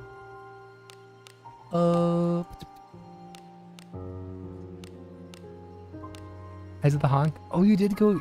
I see that. I see some Ranger Yuzu in there. Yeah, she definitely wants more attack, more accuracy. Maybe go with a better headpiece. Although it sounds like you have been farming. You've been farming a lot. What is? Oh, you've been in the healer cave. What are these? Helms of Malice? Holy Helms of Malice. Yeah, bada bing, bada bing, bada bing, bing. Weapon, Shadow Gauntlets. These are actually pretty good. From Kagero. Blackwing Robe. Pretty nice, pretty nice. Evasion 144. Evasion 77. Evasion here at 105. My lord. Hey y'all, What hey do you want of Psycho. me? So it looks like you want to do mostly Samurai Shiyu, which I can totally understand. Samurai Shiyu is pretty. What is hamstring? Oh, it's the Odachi skill. Do you have level 3? If you are gonna use your Shiyu mostly as a samurai, I would recommend leveling up Bamboo. Ichimaji slash. I would recommend leveling up Bamboo Splitter to level 3. You can get some scrolls of Bamboo Splitter in the Oni Cave. So you can get it to level 2 without using any codexes, but to get level 3, I think you do need to use some codexes. So if you are getting the monthly pass from the new monthly pass that gives 5 codexes of learning, you can get it after a month, but there's also plenty of other codexes of learning in other exchange shops as well. Welcome. Which there's a lot, which I know it's kind of sucks. So like, yeah, you bought that one already. Yeah, there's still these here. Ugh, 4 drag. Ooh. And there's these here in the Sand Shadow Cave as well. So there's plenty around. There's plenty to get still, so you're fine in that regard. So, I am always ready to serve. I haven't hit Bamboo 3 yet on Viewerlocke, but I think Nunya is going to get Bamboo 3 sooner rather than later, which will be pretty exciting to showcase the difference on like a not very built character. Yeah. So I have a lot of farming to do. I need to do. Yeah, honestly, and like that's perfectly fine. You don't need you don't need to feel rushed. Just the game is mostly single player. It basically is basically single player. So there's no rush really. Just take the time. Take all the time you need. Don't get burnt out, because I'm not gonna lie. Some days I'll be farming and I'm like, oh no, don't want to be farming. So just farm at your own pace. But definitely if that's the case, you definitely want to you want to be very surgical with what you're farming. So this account definitely would love some alabaster. What? Getting the alabaster gloves, because it looks like your gloves are, I think, some of your weakest. My lord. I think your gloves are What do your you want weak of spots me? on most of your characters, right? What could it be? So Infinite Alabaster and Call Church for Grounds, me. yeah, it's I am always delighted. Alabaster. Yeah, because you don't have Church Grounds yet to unlock the chest piece. Definitely just Alabaster. Like it's just Alabaster, Alabaster, Alabaster. It's so important to get those really strong gloves and shoes. I would say more so gloves in your case, because your shoes are pretty fine, I think. Actually, you could use some better shoes You too. need to speak. You definitely want the Go on shoes. then. So My lord. What do you want of definitely me? do Alabaster. I know. So I feel like it's such a cop out because Alabaster is so valuable at every point in A4. But Alabaster hates me on a single hunting job. That's crazy. I know. I've been trying to farm Alabaster on Viewerlocke too, and I'm not having good luck either. So, and the fights in there kind of beat me up. Like, I don't know if you've seen the fights, but they are nasty. They are feral, insanely difficult fights. Chainmail best farm is actually 6 and 7. Drop Brown, Fey, and Seedling. They release a good hand in their link, hang in their link. Yeah. You deserve the world, Kisa. Oh. Chainmail best farm is actually 6 and 7. Really? I actually didn't know that. Hi, you're at 7, 8. Oh, you're fine. You're fine, Skip with. But yeah, I feel like chainmail would be nice, but I feel like the hunting gloves are a little more important. Only got one from exchange and it was 1-star white tribe. No, you're fine. Yeah, let's see. And then Shiyu, when you get samurai, like I said, My Bamboo 3, lord, pretty strong. What do you want of me? Gold maiden You need to speak. with a really Go good on, then. 154 disarm. Holy moly. That's awesome. That is awesome. Let's see. Mirage Hunting 2, nice. So she does want evasion. I would try to bump up if you're in A3, then church, then is church grounds for sure. Mwah. Alabaster Cave can be soul sucking. Take your time to get. No, for sure. Like I know. Alabaster is like it's so good, but it's very disheartening because, like, you know, you might get like a really bad piece, you might not get any hunting gear, but you definitely want to do Alabaster. I know it feels really bad to recommend it, but yeah, but just take your time with it. And if you get tired of it, you can farm upgrades in other places. I have 100 Fade Junk. Yeah, I think Nani farmed 100 Fade Junk in Alabaster. I don't recall if Nani said they got any good pieces. I hope they did. I can't remember. Nani, did you? I can't remember what you said, but I know you farmed a lot of Fey, and it was insane. Like, I don't know how you did it. 100 Fey Alabaster is crazy.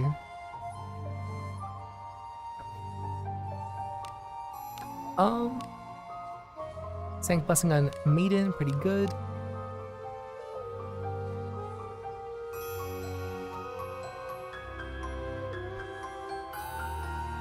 Sorry, typo. If you're on third one, A4, Fade drops more at church grounds. Really? I haven't actually farmed church grounds all that much on my main account, so I don't actually know what it feels like. But I'm trying to make a video talking about farming, where to farm gear at certain places. So once I get that out, maybe you guys can, maybe I'll have like some better information to give you guys at Borger. Panda, yo, welcome. We're just doing account reviews today. We're looking at Link Gold's account, which it's pretty nice. I think it's he likes bespoke, as you can, I'm sure we all know. And his Galbadas is built very nicely. His Yuzu could use a little bit more stats, but I mean, every Yuzu wants more stats. Yuzu is just she's such a very needy lady. She wants a lot. Let's see. Yeah, and then I think you're inherently pretty good too. Yeah, Sank Blessing right there. You could give her the defensive passives, which I think Way of the Night was the truth. Never mind, you already have it.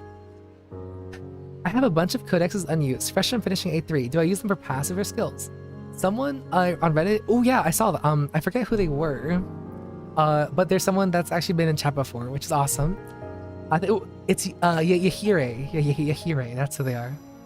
But the Venrio, I would say the codexes are best used for skills. I would say like most passives aren't that good to level up. As an example, like let's see. I would say that you get more bang for your buck from leveling active skills. Overall, I got 2 or 3 4-star purple hunting boots prior to the 100 Fey. I think it was still better than what I got when I set. I think it was still better than what I got in set 100 junk. Wow. To get a 4-star purple but clouded, it would take 3,000. Oh no. And is that like on average? That's horrible. Alright, give me 1 second, hold on.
I'm back. Hello. Sorry. Sorry. Hello. Yeah. Yeah. About the codexes, you want to use them. Song if you a smash burger. Jankita gives you something great early, or you farm for eternity and there's no in between. I'm always gonna use the codexes. Yeah. I would say it's the codexes are hard to recommend using, right? Because What could it be? you never know when they're gonna like, release something better that you want to You need use. to speak. But honestly, Go on. I feel like not using them is also kind of a waste in a weird way, because if you're not using them, they're kind of sitting there. So you could like level something up really high, but honestly, use the skills we'll use mine on. Yeah, I know there's some people do think that it's better to use them on skills that you can't level up at all. So like Bamboo Splitter is pretty good. Some people think some patches are pretty good to level up. I think people like Vitality Jitsu a lot to level up as well. You call for me. I'm delighted. I think it's best to use skills without exhausting hair outside of banner pity scrolls. Yeah, like there's a lot of ways to go about it. Usually I would still recommend leveling up actual skills that you can't get via inherits, or if you don't want to like I think leveling Hue is pretty good because never seen that skill before. Lamau. Oh, it's a passive that the ninjas get. It gives you more attack power when you have high HP. Poise all out strike. Yeah, like I feel like Poise is a pretty good one, even though it's every other turn. What could it Poise and be? ESS are just really strong. So My lord. yeah, What do you want of me? I know Bamboo Splitter is a popular one to level up. Where's Bamboo Splitter? My lord. Yeah, What do you want that's a of pretty me? popular one to level 3 or level 2. Bamboo Splitter is pretty good. I'm on Bamboo Splitter already. Yeah. So that's what I would. Yeah, ESS. Yeah. So stuff like that is what people would recommend usually. But for the most part, certain pass I wouldn't do passives because usually the level it's so poor. It's like 0.1% or something really bad for some of these things. So yeah, I wouldn't go for that, to be honest. Yeah. But Linkle, definitely for sure.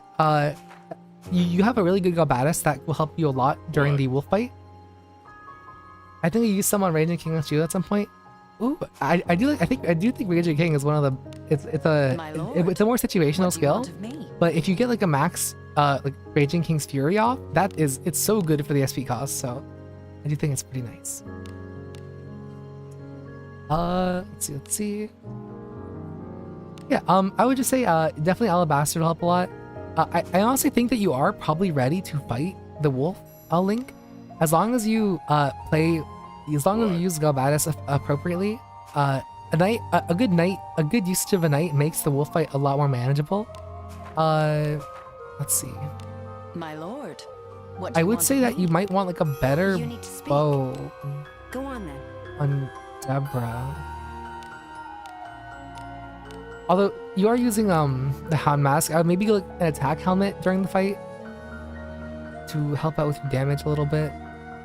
Innovations, Zone Trap. Yeah, I don't think you use that during actual. I don't think you use that during actual. You don't think you use that during an actual fight. Do you have any better shoes? You have straw shoes in the world? Yeah, you need some better shoes. Whoa. These are actually is better. What the heck? I didn't use a knife for wolf fight. I didn't either. I don't think during my clear either. But if you watch Malcolm's clear, he pilots a knight so beautifully. It's like if you guys don't watch Malcolm's his goldless run, he plays the game so beautifully. I can't recommend him enough to like watch and learn strategies like and how to use them in your own gameplay. I think my gear is pretty. Who are you referencing to? There's a guy named Malcolm. He was in chat a little bit earlier, defending for his final fight and then stacking FPS or POS after his sick. Yeah. During wolf fight in his final phase, if you can get a defend into an opening into an FPS or poised all out attack, it's so good. I think that's a more consistent way to go about it than what I showcased, which I feel bad because I thought my showcase was pretty friendly or pretty easy to follow. So I might redo that video whenever I have time, but I'm not gonna lie, I've been a little busy lately, so I'm sorry. I'm sorry the videos aren't coming out as fast as I want them to, but holy guys, don't mind waiting a little bit for me. Yeah, but definitely, shoes and gloves are your biggest issue, Link. So, like I said, Alabaster 100%. Besides that, I think you'll be pretty much good to go, honestly. Yeah, and then Malcolm, if you type in YouTube right now, let's see. Oh god. If you type Malcolm, Wizardry, Variants, Daphne. Yeah, his unupgraded year video series is so strong. I wonder how much line, cover, or all around. I would use line for most fights, and then use all around for enemies that can hit everybody. Obviously, that, yeah, that's Malcolm. He's in the chat sometimes. He plays very, very well. Maybe I feel like I'm playing the wrong game. You know, just watching him play the game, I feel like I'm dumb. Like, he's so good. He's so good at the game. Like, watching him play made me appreciate knights even more. And now I honestly use a knight pretty frequently on my main team, especially in A4. A4 definitely, it challenges you. I mean, if you have good enough gear, you can probably just wipe through A4 pretty easily. But he showcases that even though he doesn't have like high invested gear, or the Guts player, yeah, the Guts player, you can clear fights with proper strategy. It's awesome. I don't have a knight since Lana's a warrior now. I mean, I think Fighter Lana is probably the best version of Lana. You were going to run knight anyway though, like Alt Gerard. Yeah. So ever since Alt Gerard came out, I've been having a knight, and I'm honestly so shocked I didn't try knights any earlier. Like it's so, like, knights feel so nice to use. Like, knights are like the extra insurance, all-around cover, line cover is so nice to block some attacks. He's doing +0 gear, yeah, and he basically cleared the most. I think he didn't clear the true ending of A4, but showcasing that you can do up to A4, like the first ending for A4 with just +0 gear. I think it shows that there's a lot to actual fights. Gonna watch some of his fights after your stream ends, not leaving early. Okay, I mean, if you leave to go watch his videos, honestly, I don't even blame you. Yeah, I've been using Knight Deb since A3, and I get it for sure. Alt Gerard on my shopping list. I think Alt Gerard is the best knight. Like, okay, I think Deborah is the best knight, but I feel like Alt Gerard is like peak knight, right? I can't do that. They nerf my user skill, and so I suffer. Knight's only nicer in A4 because they put more. Yeah, I think Knight Deborah is probably one of the better knights because she gets the SP refund, and then also if you build for I know he is. Yeah, that guy's good. Yeah, he's amazing. If you guys haven't watched his videos, he doesn't have any commentary, but his gameplay is so valuable. It's so awesome. It's so awesome. I do think Knight Deborah. What about Knight Lavana? I think Knight Lavana is. I don't think she's as good, right? But I do think she is. I would think she's pretty up. She's pretty good up there, because she can be a good backline knight. So if you aren't an Alice player, she's very good for being back there. He is the best. His counter-strike mechanic is amazing. Deborah SP full good. Galbada's best knight. Auto aggro is great for Hank, built for drawing aggro. Oh yeah, I do think Galbadas is pretty good. Like, honestly, if you see my video, I rated Savia, Galbadas, and Gerard all pretty like similarly in ranking, but I think I did place Deborah a little higher than them because I think Deborah's like she's more versatile. But I do think all three of the counter-attacking knights have a lot of value in my opinion. But yeah, Link, I'm so glad to see you again. I love seeing your account and watching it progress. So hopefully you keep on going, and I hopefully when A5 drops, we can review your account again and see where you end up, because I am so nosy. I love it. It's so fun. I'm glad that you made it past A3. I think it's awesome. And yeah, I know that you're very busy. Your account's awesome, Link. Yeah, dude, I love his account. I actually do have Savia now and currently in Dispatch leveling Thief. Ooh, that's awesome. I do like Thief Savia a lot. Oh yeah. So maybe I'll send you a message link of what I think you should do. But yeah, I think you're going the right way. Coming back from work. I'm glad when anyone gets past A3. I know. I think A3 is one of the lower points of the game, which it really sucks to say because A4 is such a nice change of pace. I do think A4 has its challenges, but I think A4's story is so nice. The environment's really beautiful. The story is like is such a great jump in like like writing. I leveled Knight first and switched to her for 3 trials. I love A4. You know, I'm loving A4 right now. I hope you guys are loving it as well. Yeah. We'll call it there for the account review. So, if you were here for the wizardry stuff, thank you so much. The last call helped me so much clearing A3. I love every abyss for A2. Really, I loved A2. I don't know. I'm doing alt account to contribute in A3. Oh, Anime Gamer, that's so sweet. I was thinking about maybe doing that too, but it might be a little late. A2 is wonderful. I liked A2 a lot. I think A2 is a little dry on character interaction up until the ship, but I do think A2's vibe is pretty fun. I think A3 is one of the weaker points of the story, but I do hope A5 is just as exciting as A4. But yeah, if you are here for Wizardry Variants Daphne, thank you so much for stopping on by. We're gonna end off the stream with 2 more chapters of the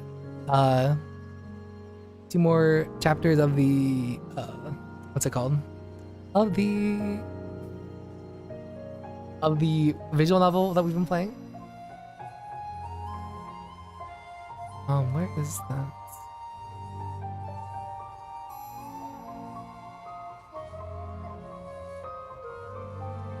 I was thinking of running an account where I only use the first 6 characters to get. So would that be fun? Oh, that's cool. A3 is just pain. I do agree. Alright, well, let me log out. Citrus suck? Yeah. Let me log out of the account really quick. Alright, make sure to reset your password, guys, after I check them out. See you next week. Great stream. Thank you, guys. Always glad to hear your input on my account. Looking forward to maybe doing a review once A5 arrives. Me too. I'm so excited for it when A5 arrives. Yeah, thank you guys so much for watching. And I'm going to change the title of the stream to the visual novel nonsense. Where is my visual novel? Visual novel. Edit the title.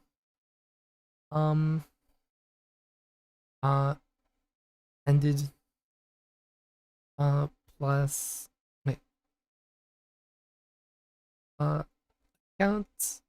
Wait, A4 account reviews. Plus getting older in space. And then plus I was a teenage exocolonist.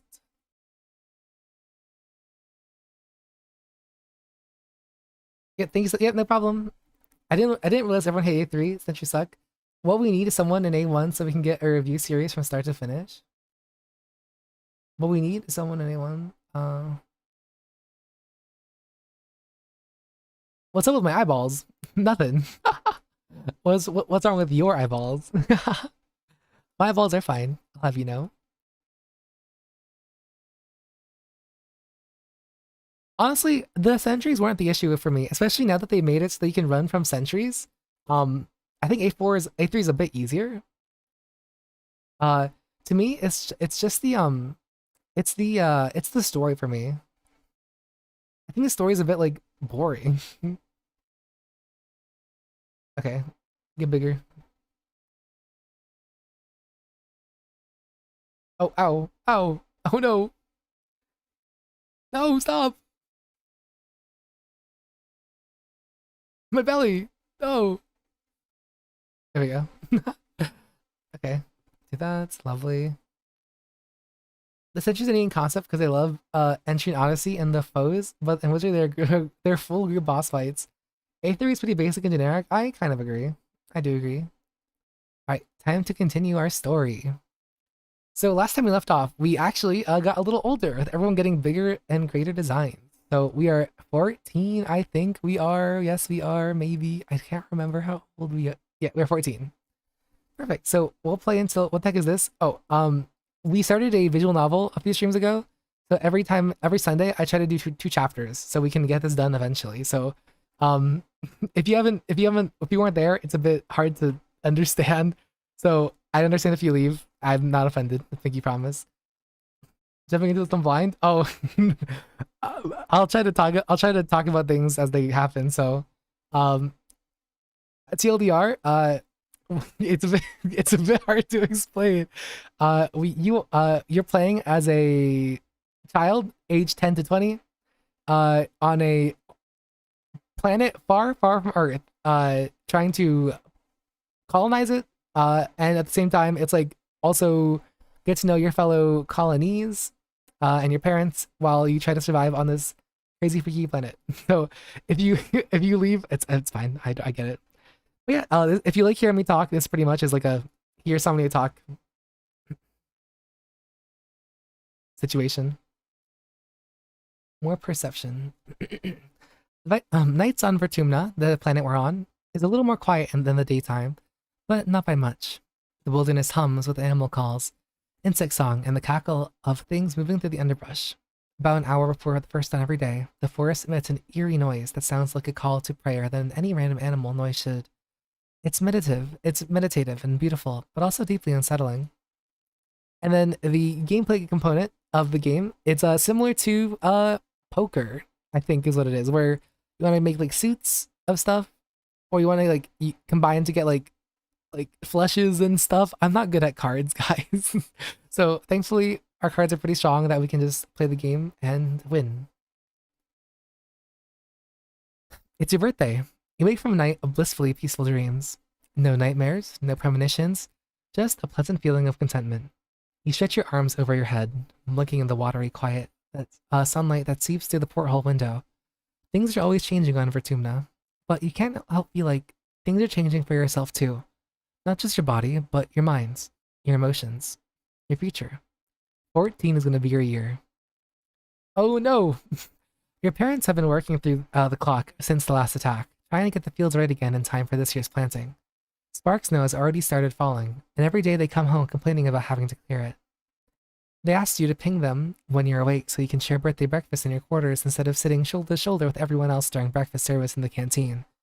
You fire them a message and lie back in your bunk, watching dust motes float lazily in the light. After a minute, there's a knock at your door, and there's Aunt Sedent. She sweeps into your room in a bustle of skirts and shawls and sits beside you in your bunk. Oh, look at you. Happy birthday, beautiful. 14 years old. She leans in and gives you a motherly kiss on the forehead. It's been years since she took care of you in the children's creche, but all the kids still call her auntie and think of her as a close relative. Her sweet baking bread smell is as comforting as it ever was. She sits back and takes one of your hands, in both of hers. Somnia, ever since I held you in my arms as a baby, I knew you were special. So important. You're becoming a young adult, but I want you to know I will always be here for you, just like your mom and dad. Let's see. We can say, thanks, Auntie Sedent. She smiles and tucks an unruly lock of your hair behind your ear. I guess you're old enough to call me Auntie Anne now, if you'd like. Or even just Anne. Now, come on in here. Give us a great big hug. You hug her, enveloping yourself in a warm, familiar softness of her. Over her shoulder, you see Nem standing in the doorway. Well, her hair anyways. She's been growing out. She's been growing it out, and there's no hiding behind a corner. She skips into your corners.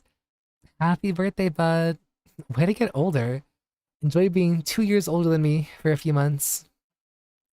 I thought you were on your way to the med bay. Annie is supposed to get her menstruation cessation implants today.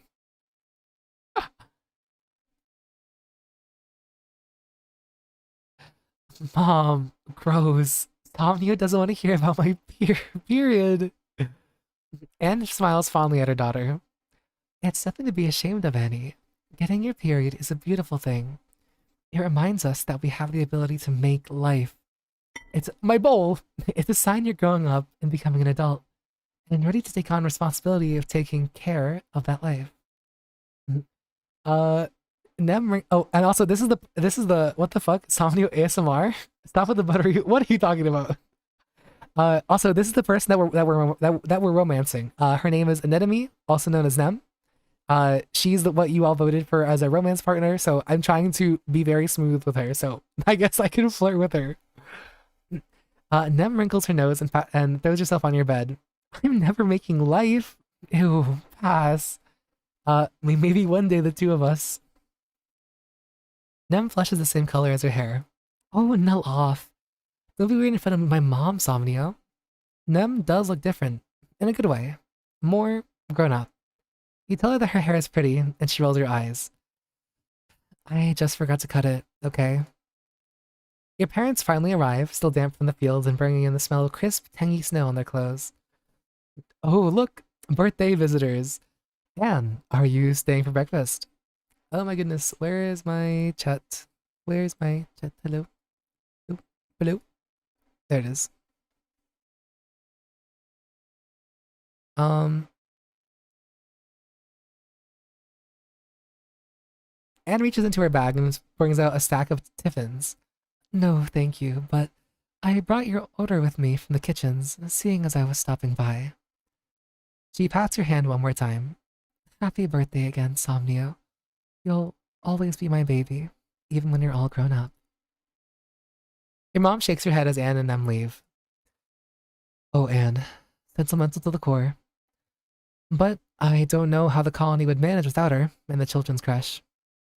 Family's more than the people that birthed you, Somnio, and don't you forget it.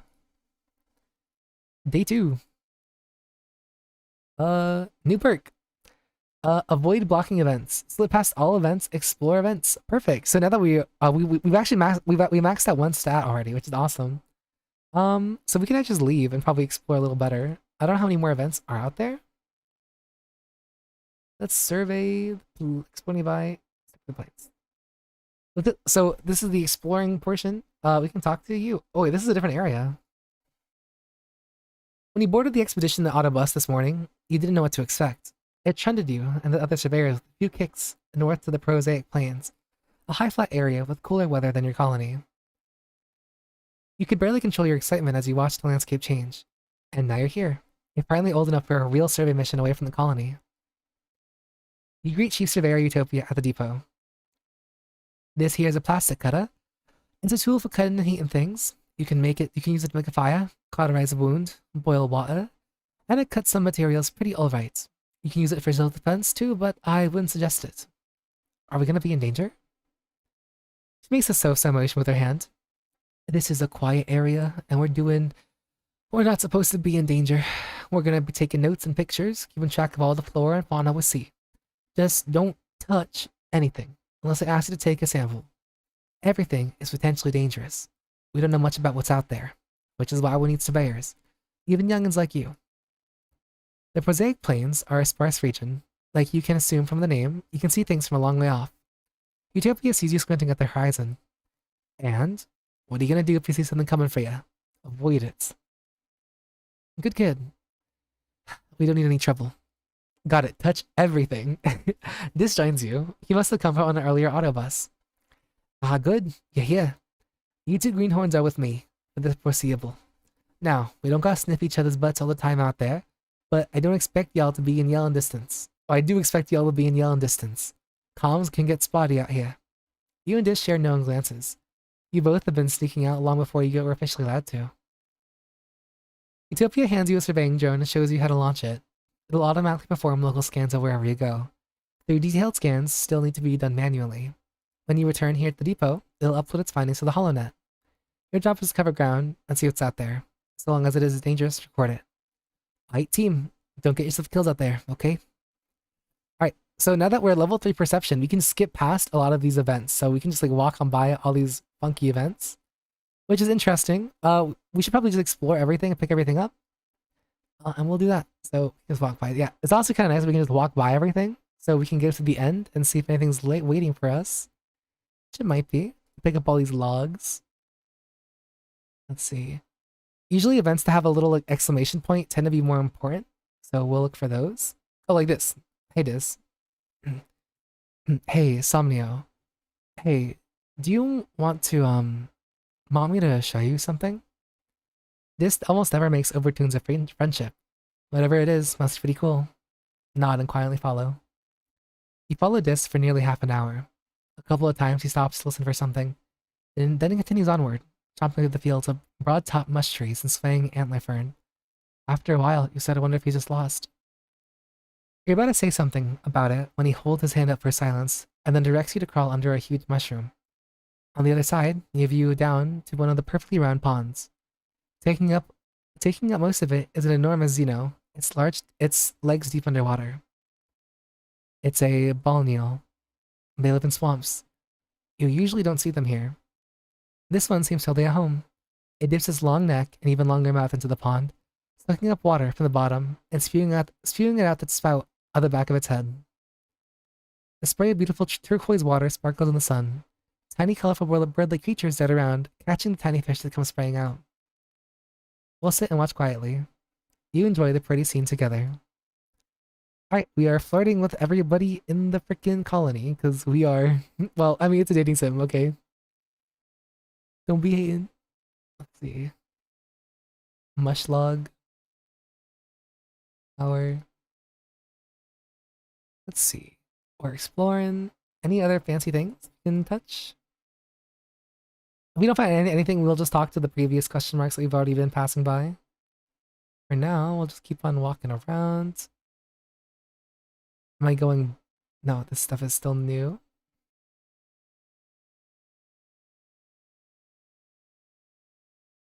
Oh, yeah, this looks like important stuff right here. You spot an enormous, unfamiliar flower. Large, wavy petals join to form a basin brimming with goopy yellow gunk. The entire thing is a sticky, molten look. The awful smell of juice permeates the area. It looks like something died in here. Wait and watch. One of the nearby bushes start rustling. You realize it's not a bush at all. It's a bush bub. These gentle creatures look like boulders with plants growing on them, but they're actually all the same organism. It approaches the plant and dips an arm into it, bringing its face to it and licking it. Then it sticks its head right in there and drinks. You try not to gag. After some long, deep gulps, the bush bub wanders away, looking slightly tipsy. Let's put a hand and feel around in there. You tentatively slip your hand in a little ways and feel around. Suddenly, the plant contracts and sucks your arm into the elbow. You panic, expecting the sting of digestive juices, but it's just warm. Gross, but oddly pleasant. There seems to be nothing else in there. You plant your feet on either side of the flower and pull your arm out with a mighty slurp. Your hand smells awful and all tingly, but kind of stronger. All your noise attracts a nearby bush bub. It comes, scurrying out the bush, growling and cackling at you. You gotta defend yourself from the bush bub. Just drew all these cards. You have a pretty good deck to fight animals, or to contend with animals, so we're fine. The funny creature rears up and stomps the ground intimidatingly, but by reading its body language you realize it's just trying to make you move away from the big flower. You back away slowly, talking softly. Good bush bub. It's all yours, buddy.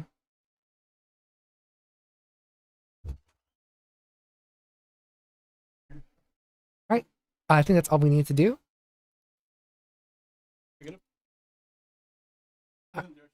Sweet. Alright, so now that we've done that, let's try to get animals more, so we can be an animal whisperer situation kind of going. I think over here's animals. Devil Dirt is toughness. Let's relax in the park, actually. You play with your Verky Link Gold, hanging out with them just outside the walls. It's uneventful, which is exactly what you needed. You try to teach them some simple commands. Stay, follow, speak. It's adorable, watching them tilt their head from side to side when they're trying to figure out something. They don't seem to really get it, but you get the impression they're trying. You quickly realize that the Verky must be named after the sound they make when they're happy. A whirling, clicking noise. For a weird spider tentacle creature, it's really cute. Oh, and let's get rid of... I'm honestly pretty... Let's get rid of that one, I guess. Lovely. Oh, our dad still wants to talk to us, so we can talk to our dad. Let me double check that no one else has to talk. Perfect. Hello, Dad. You can hear your dad sneeze all the way from engineering. It's explosive, like he's trying to scare away predators. He's wiping his nose as you approach, on a handkerchief spotted with shimmering pink. Lately, he's also surrounded by a fine dusting of pink pollen that clings to him wherever he goes. You keep brushing off the glitter off things in your quarters. He gives you a hug, then brushes off pollen off your shoulders. I forgot for a moment you named one of them after my name. I forgot for a moment you named one of the animals after me and was wondering why you said my name. I know what you're talking about. You haven't heard him laugh so much lately. He's been working much harder to try to improve the colony's food supply. He's showing signs of malnutrition too, though your mom is worse. You're both worried for them. Your dad's skin is kind of shiny in patches. He sees you, start staring, and rubs his hands over his arms. Sparkling dust poofs off him little clouds, scintillating, scintillating in the light. Oh yeah, that's a new symptom. Seems harmless though. You should see Chief Instance. Your dad waves you off. I will. She's busy as we are these days. There's no sense bothering her. He flexes. He's pretty strong, but he's got nothing on your mom. I'm doing fine, really. Your dad sniffles. Gosh, I feel like someone stuffed a whole potato pod up my nose. Feels like I just poke a stick up there and pop fresh potato juice. He just grins. What? It's true. I wonder if the foragers could use an extra hand. Yeah. Maybe I'll join them out there tomorrow. Neither of your parents are taking proper care of themselves. They're so stressed out from the poor harvest and low food supply. They try to let you see it, but you can tell. Maybe your dad is right. A little seasonal illness is nothing compared to the danger of running out of food. Our dad is very sick. No. I want to team animals, but I don't know how to get there, so maybe we'll just keep going here. Shoveling dirt. Oh, shite. No! Hey, Squirt. Don't you think it's time you start thinking about what you're gonna do when you get old? Don't you think it's time you started thinking about what you're gonna do when you're older? Whoa. You look at her in confusion. Isn't she always telling you to stay in school? You gotta think about it sometime, kid.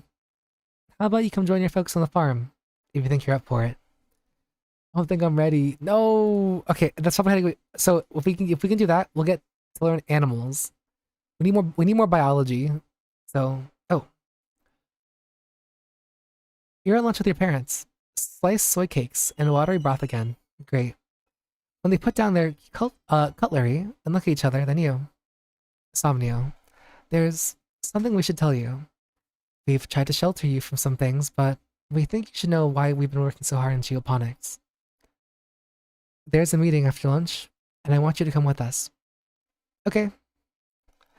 You follow your parents to the council room. Mars is also tagged along, and you take a seat near them as your mom and Auntie Anne start addressing the council. Honestly, out of all of us in chat, it makes sense if you're naming an animal after any of us. The openly furry that's already representative of the animal doesn't make no sense. I mean, I just thought it'd be funny because you were talking when we found him. I'm not gonna mince words.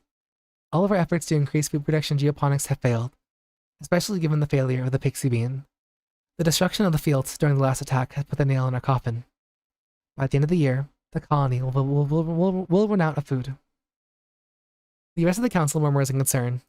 You and Mars exchange horrified looks. You've been saying about our food supply for 2 years, Flu. Do you mean to say we've been past the point of no return? Your mother nods grimly. I'm afraid so. Even with rationing, without securing a Vertuminen food source, our supplies will run out by wet season. Anne and I have gone over the supplies and come out with food plans. We've crunched the numbers. I'm sorry. Geoponics should have been producing better by now. We should have been able to wean ourselves off soy rations. During wormhole transit, when we lost our hydroponics in the hull breach. I know I've said it many times, but our crops just don't grow here. We needed those algae tanks. We needed the microbial soil, the microbial soil from Earth. I wonder if there's any space foxes on the planet we know. They have alien gerbos and have a pet, so maybe there's a fox out there somewhere. Maybe. It's not my mom's fault. It's not. The survival of the colony shouldn't rest on one person's shoulders. It's just not fair. She's been working harder than anyone. She did everything she could. The council members mumble agreement. You decide they probably should never really blamed her or your dad. Maybe indeed. Maybe. The only holdout is Mars, who crosses her arms and grumbles that it's clearly a problem with leadership. So, what do we do now? Starving to death isn't an option. No, it isn't. We need to secure a food source this year, before our rations run out. We're working double shifts in geoponics, but it's not enough. We need more people planting, tending, turning the soil. We need more hands. I can pull back the surveillance and focus on foraging native plants.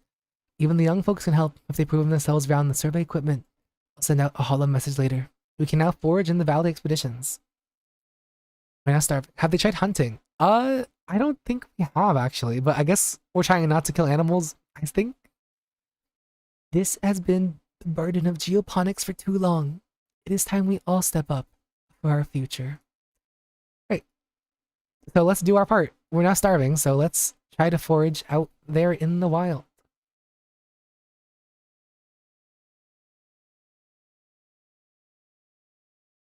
Oh wow. Somnio, I'm glad you can make it out. We need everyone out there so we can get, right now, boosting our food supply. Good luck hunting out there. Use your holopalm to identify edible and medicinal plants and throw them in here. I'll sort them out back at base camp. Oh, and keep a lookout for creatures. It's pretty peaceful out there in the valley, but even a little bug will get you if you're not careful. Go slow. Pay attention to your surroundings. And if you're unsure about something, don't approach it. Stay out the path. And don't get lost. We don't call it the Valley of Vertigo for nothing. Any questions? I have 14. I'm okay. Hold on, Somnio. We're also investigating some species we might domesticate. Those ones attack and capture. Ideally, we're looking for herbivores, creatures that already live in herds. They neither produce an edible or reproduce quickly enough we can slaughter them for meat. If you see anything that fits the bill, tag and bring them back. Alright, so we're going to be looking for edible creatures that reproduce. And food. There's that. Oh, there's you. I can see why avoiding hunting. Don't want to worry, like, alien creature parasite? Yeah. I mean, we don't know if they have, like, anything funky with them, though. Let's see. See, you come across not just one Verki, but a whole swarm of them. Mostly baby ones about the size of your head. They've all amassed around a massive tree, scurrying up and down the trunk. When you can see the tree itself under the swarm, you notice that you notice the same pale pink as a baby Verki. Its tentacle-like roots meander a fairly large distance before plunging into the ground. Your pet Linkle does not seem scared. Let's see. We're brave enough to actually approach this. You walk up to the tree and put your hand on it. The baby Verki swarm around the tree trunk, very upset with you, but they calm down when you aren't doing anything. There's an unmistakable thrum of life under your hand, but not just in the proximity of the baby Verki, but the tree itself. It's warm and leathery, and you can feel something pulse like a pulse. It's alive. We got animals, nice. It seems as if the tree itself is a Verki, just in a different phase of its life cycle. Does that mean that the little cluster of fruit in the branches are Verki eggs? Maybe cocoons? So much you don't know, but you do know that this nursery tree is a special place. There's nothing to forage here, though. These ravenous youngsters have stripped everything edible in a wide radius. You move on. Let's see. Maybe there's something near the end, so we'll keep on running past everything and see if we can find anything important to scavenge. Take this. Don't mind if I do.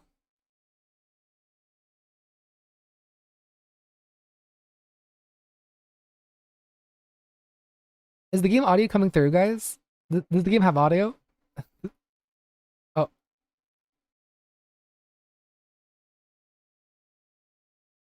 Does the game have audio? If the game has audio, I feel so bad because the game has nice audio. Exocolonist. GG. Oh, was there no audio? Oh my gosh. No, don't tell me that. Please. There we go. I'm so sorry. Oh, you guys are just listening to me talk. I'm so sorry. Oh my gosh. Okay, there we go. I can't believe I didn't realize I had the audio not playing. Oh my gosh. No. Oh, there's a exclamation point. Let's see. You're alone, exploring an unmapped area of the Valley of Vertigo. The pollen is thick here, and your air filter is overworked. A warning light has been flashing orange for the last 10 minutes. But there are plants here. ASMR sound is good enough. Well, now there's music, so it's better. But there are plants here that you've never seen before. Flowers with intense rainbow hues, and strange lumps of fungal matter which pulses with their breathing. You cut some samples. Utopia will give you extra kudos for these. Pollen is especially thick up ahead. deep fuchsia and shimmering with color. Everything here seems to dance with tiny flecks of reflected light. It's kind of magical. You push forward into the suffocating pink fog. It's so thick you can only see a few meters ahead. You follow the glimmering towards where it's densest. You come upon a glade filled with what seems to be strange topiaries. They loom out of the glittering fog, each in the shape of an animal. They're all formed from the same spongy, glittering pink substance and dotted with finger-length fungal growth. You're so distracted you almost fall into a large hole in the center of the glade. Check for danger. You've seen plant-like animals before. Are these topiaries actually predators, waiting for you to get close? You watch them carefully from the edge of the glade. They're completely still. No sign of breathing. Good. Your envious suit beeps a warning. Let's take a sample of the fungus. You bend down to take a sample. You realize the dense shining haze comes from the topiaries. The fog is seeping out the holes at the end of the fungal growth. You break off a few growths into a collection vial. You remember helping Tang for extra credit in biology class. She said the shimmer, the seasonal illness that affects your dad is in pollen, is some kind of colonizing fungal growth. Could this be related? Let's leave. Let's see. As you exit the thick pollen, you're able to see again. Your mask warning lights flash red. The filter's finally clogged. You got out of there not a moment too soon. I should have left. We're gonna leave. We shall leave, and maybe we can talk to Tang to see if we can find like a cure. It sounds like we have some good cure progress. So let's see.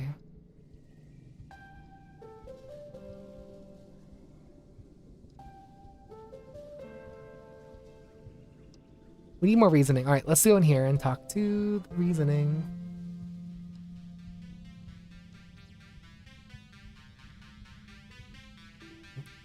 It's been a while since you've been to life science class.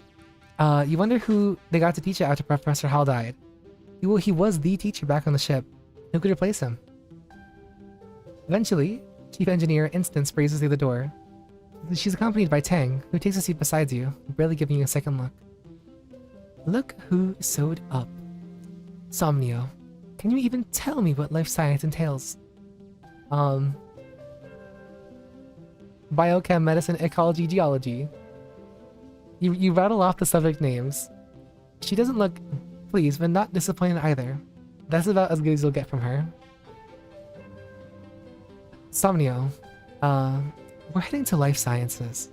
Good? I could use your help with something, actually.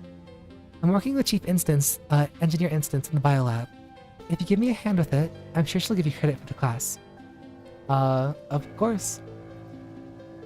Honestly, we just need someone to label petri dishes and move from them to a cooler hot-end machine. Oh yeah, I forgot Tang was hella chopped. Yeah, as a changer, she's actually so fucking chopped. I'm sorry. Instance is staring, unfocused at her hollow eye as she processes the results of the scans.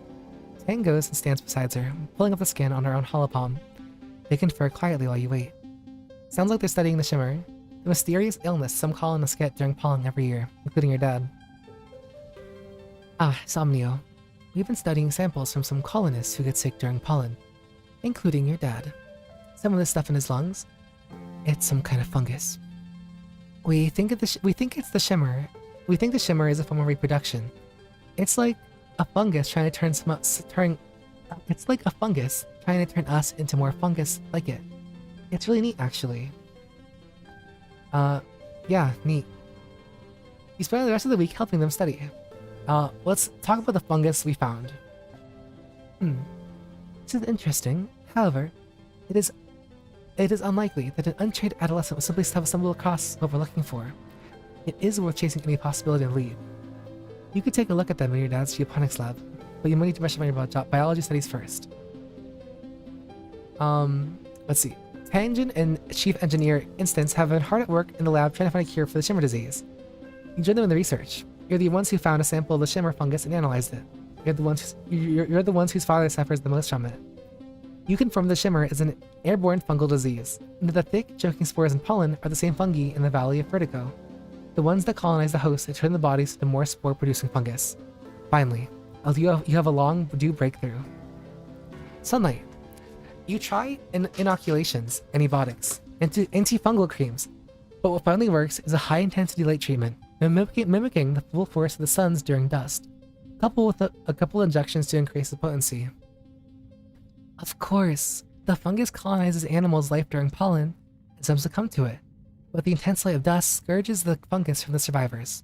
It's all part of the natural cycle. The treatment works on samples. Now to test it on a subject. So your dad's turning into a mushroom. Yes, it sounds like our dad's turning into a mushroom. So let's test it on ourselves first.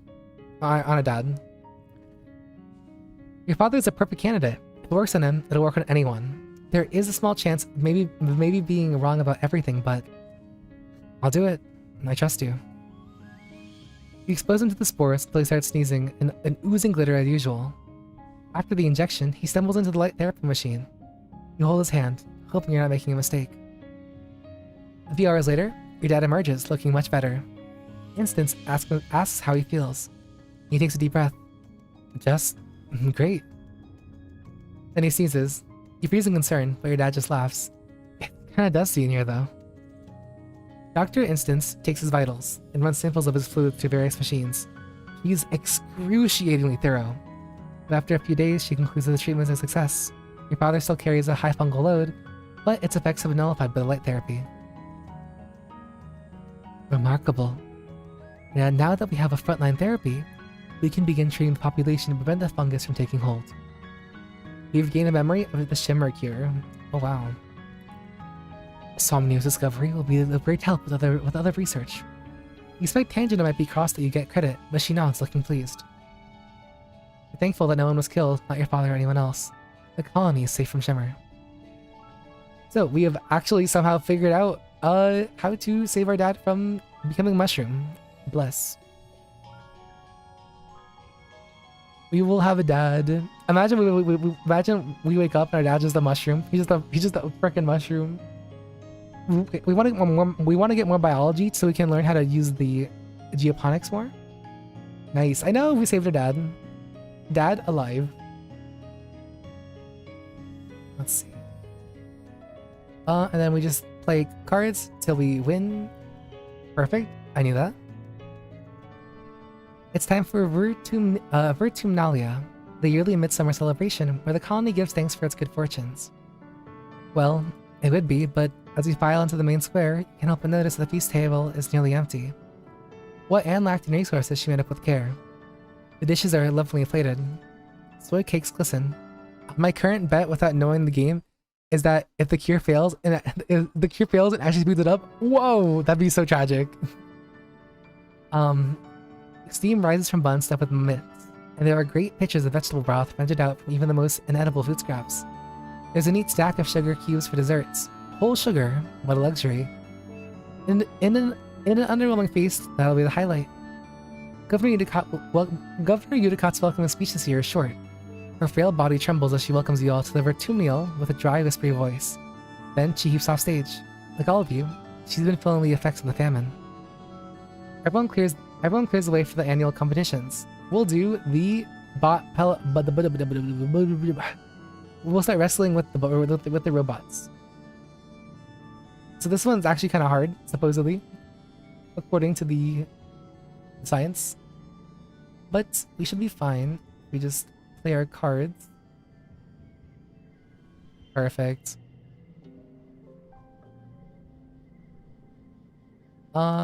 We win.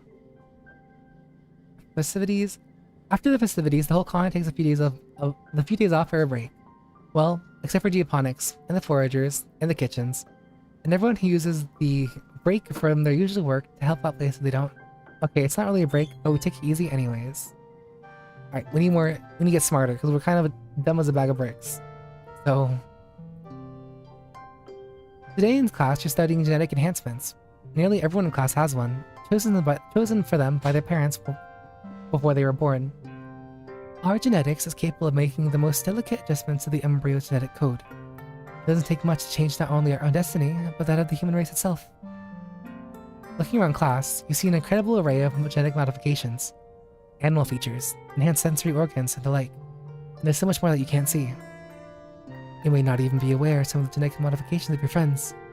If you have an invisible modification, feel free to share it with the class. Most kids share their genetic enhancements if they have them. Temperature doesn't bother me. I've never been too hot or too cold. I'm always just right. Someone jokes that Cal doesn't sweat, and that explains why you smell like flowers and sunshine all the time. Thank you's quiet and skips his turn to share. I love how Cal smells. Whoa! What is this? What is this? Cal sips his own outfit and laughs. Like flowers? I guess a little. I think I smell like being outside. Wait, imagine, it's like, I think you smell nice. Let me just sniff you in front of everybody. What? That's insane. This is insane. I gotta do it. You lean in and take an exaggerated sniff of Cal. Ooh, you like how he smells. He giggles and shoves you playfully away as you stuff your face into his shirt and breathe deeply. Breathe deeply. Plants and flowers, and just a bit like soil. He smells like tuna. Freak seal. I'm not freaky. I would never. Someone bunged the seal. I would never be freaky. I would never be freaky. I would never. I would never be freaky. You mistaken me for somebody else. Alright, perfect. Let's go back there one more time. You should have known, Bender Tangent. You hear as you walk past the laboratory. Curious, you listen at the door. I know you meant well, but your presumption has cost us 3 months of work. You can't simply look at an experiment and change the parameters to your liking.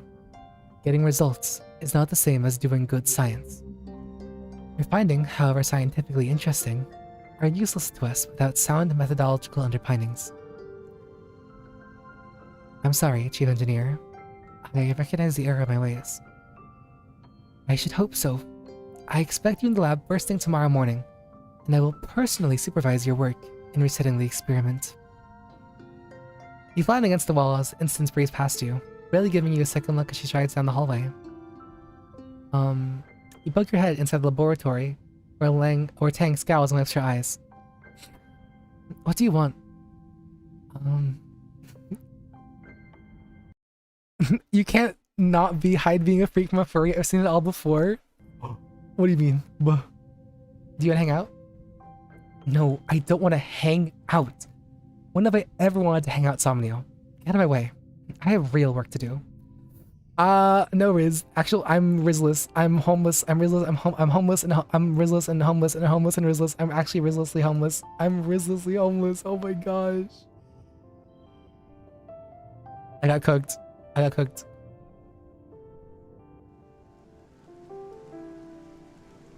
Let's see.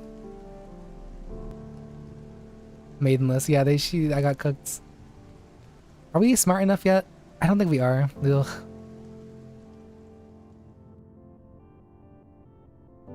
Pop quiz.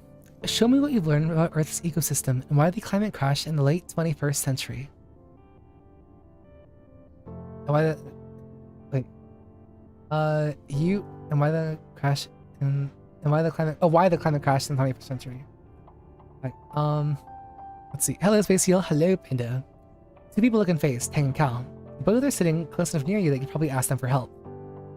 Hey, Cal, I literally smelled you. I was like in you. I smelled your shirt. Give me some help, buddy. Don't worry about it. You've got this. It's just a test. That's easy for Cal to say. He works with plants and animals every day. You're not sure if it'll help, but you're a little encouraged by his pep talk. Alright, Cal. If you let me down, I'm gonna beat you. I mean, who said that? Who said that? Who said that? Jesus Christ. You did well. You tried to imagine the most destructive thing mankind could do to the planet, and that was the answer. No matter how far-fetched. Deserts growing, terrible storms, sea level rising, species becoming extinct. Whoa, scary. Cal and Tang have to get their scores too. As you follow out of class, you catch up with Tang and share your thoughts about what you've been learning in class. Earth humans have space travel, gene tech. Shouldn't they be able to fix the planet? Isn't science the solution to everything? Not even science can help people who don't believe in it. Even if the solution is obvious to someone with half a brain, If people in charge if the people in charge don't do what needs to be done, what's the point? Stomps away, frustrated. Okay, Tangent, I'm literally just trying to be a homie. But whatever. Alright, we need to go rest. We are too stressed out. Oh, we get a Platypus as a farmer! Let's see. I'm ready. Your mom claps you in the back. Great. Come see me in geoponics when you're ready to start. It'll be more fun than wheeling Jet around. Promise. Ooh, we're gonna be a farmer. I'm gonna be a cowboy. And then we're going to relax. Didn't expect political commentary from a game like this. Yeah, I mean... this game is very... I would say it's a lot more political than you'd expect, which is a little dangerous, I suppose, but... it's interesting, you know? I'm not really one to talk politics, so I'll let the game... I won't comment, but I'll say what the game says. Your mom is tending to her garden as you relax nearby. You're both happy to leave each other alone, but you can hear her muttering to herself she pulls weeds. Every day.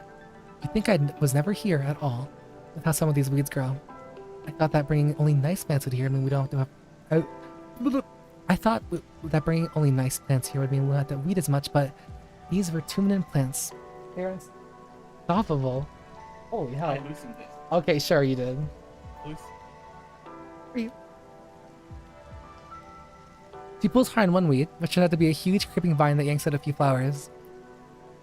I just want one place on this planet that's ours. Yeah, that's my mom. That's my mom. Let's ask her about... Oh, this is hard. Ask her about Earth. Ask her about Earth. Let's do that. It was like this place, but a lot worse. Hot summers, cold winters, storms, wildfires, smogs, radiation. Weeding was the least of our problems, honestly. That's why I wanted this place. Something that could remind us of what Earth that was.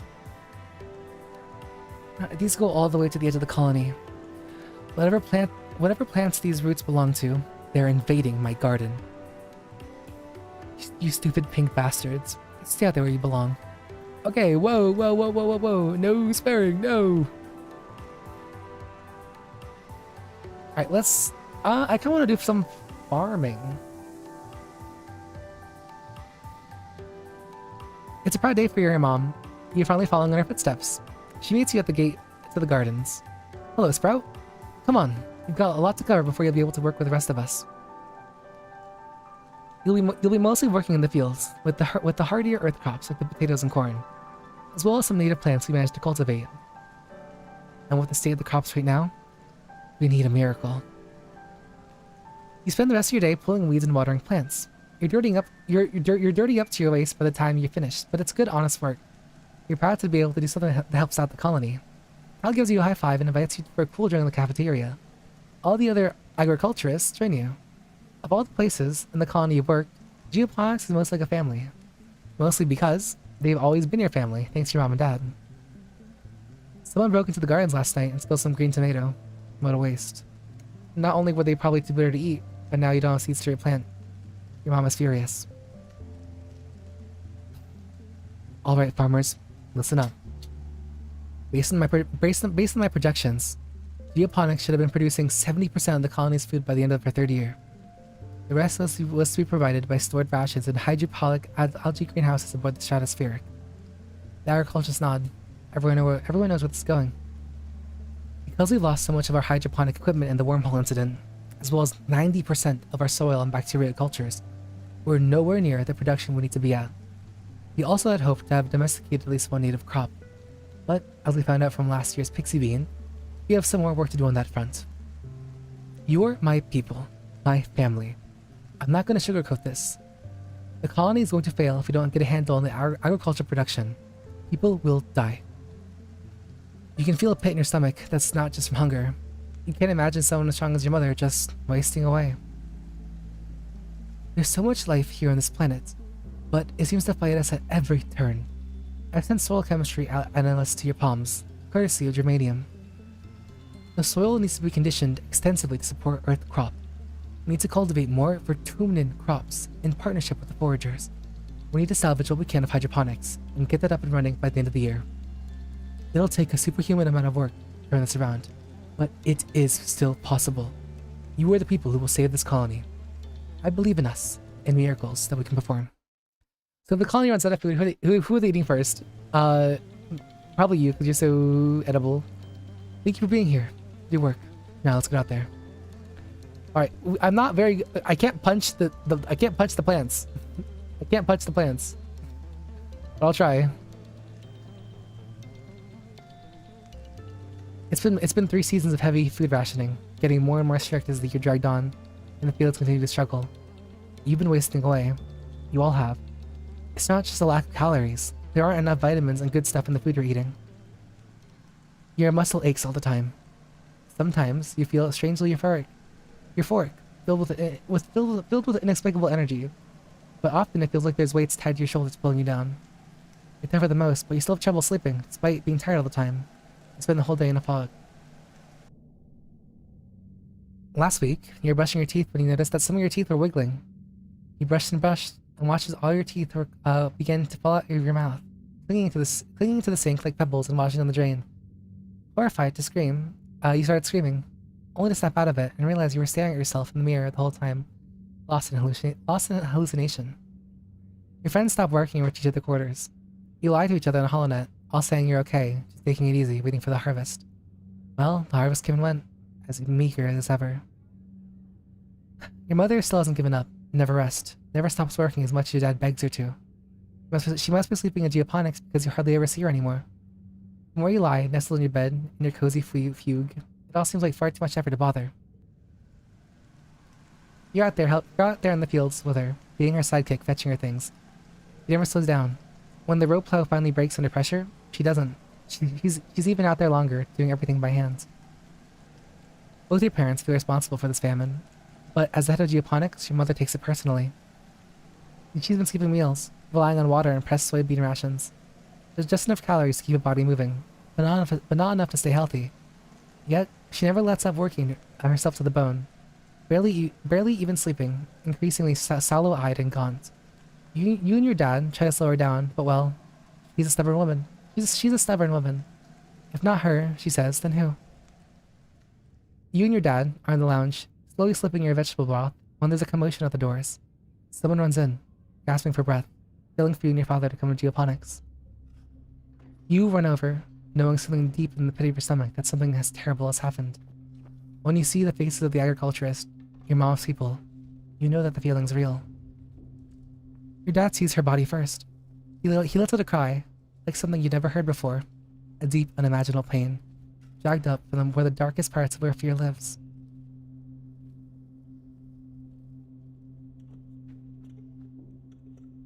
Your dad falls to his knees beside the frail body of your mother. He pulls her into his arms and sobs, wretched and agonized. You don't even know what to think. Your mom always seemed larger than her body, but seeing her now, there's nothing there, just a fragile shell. They tell you she didn't even cry out. She just went to her knees, and then lay down in the dirt, and that was that. She's gone. Your mother's body is taken to the incinerator room, and that night, the colony gathers to pay respects. Like Tammy's funeral, the incinerator room has been cleared. Minus one parrot. Oh, we got one still left. We got one left. Their white astrantia, your mother's favorite flower, carefully carried from Earth, with the hopes of it flourishing under Vertumna, just like you. You stay with your father and Auntie Anne. Utica and the rest of the council are here as well, including Rhett. You're surprised to see your tears rolling down his face. He's such a hard ass on the garrison. Cal's here with the others from the agriculturist. The rest of the colony waits in the canteen to offer their condolences after service. Whoops. Governor Utica gives the eulogy. As a colony, we share our blessings. However, today, in sad company we gather to share the burden of our grief. Larissa was born on Earth, but she, more than many of us, exemplified the spirit of our endeavor to bring life beyond the stars. She bore life, not only in her body, but bringing it forth from the ground she so faithfully attended. The debt we owe to her is the kind that we can never be repaid. It is with deep and unbearable grief that we must continue on without her. In awe and in respect for her sacrifice, the depth of which was never expected of her, but which she did not expect of anyone else. It is on her strong shoulders that she carries us still. As a community, we remember Fluorescent. As a community, we shall return her body to the soil that nourishes us. In this way, her sacrifice is recognized in the manifest body of this colony. Your father is the new head of geoponics. In a few hours, he receives your mother's remains so that he can add them to the colony's precious supply of brown soil from Earth. You touch the cool lid of the container, marveling that your mother could fit in such a small box. That... Yeah, cremation's really fucked up. It's hard. I don't know if you guys have ever had anything cremated, but it's really... Yeah, it's really shocking to see how something can fit, you know, be so compact, honestly. You don't have to be. Okay. I know, I'm not. I have to keep going where she left off, but if you can, you should take some time off. Sure. The glow. The prospect of going back to work is just like everything. The prospect of going just back to work like everything is normal is just too much to handle. The sun dips below the horizon and glow begins. You end up spending the whole month alternating between sleep, scrolling the holonet, and staring into space. It's restful, at least. A few days after the funeral, surveyors return with an unexpected bounty from the Valley of Vertigo. It's enough to survive for another month, until the next year, maybe if you keep rationing. The colony will continue to limp along, but without your mother. War wakes you. Every RimWorld player is judging the colony for wasting potential emergency food in the middle of a famine. Listen, it's for a funeral, okay? Link, you gotta, like, lighten the mood. You're paralyzed by a sudden clench of fear in your gut. Through the porthole window, you hear metal screeching and people shouting. Then, another roar, guttural and rumbling like the sound of a mountain collapsing. Something enormous is out there. Let's go out there and face it. You don't know what gives you the courage, but you run out to the field to face the horrible creature face to.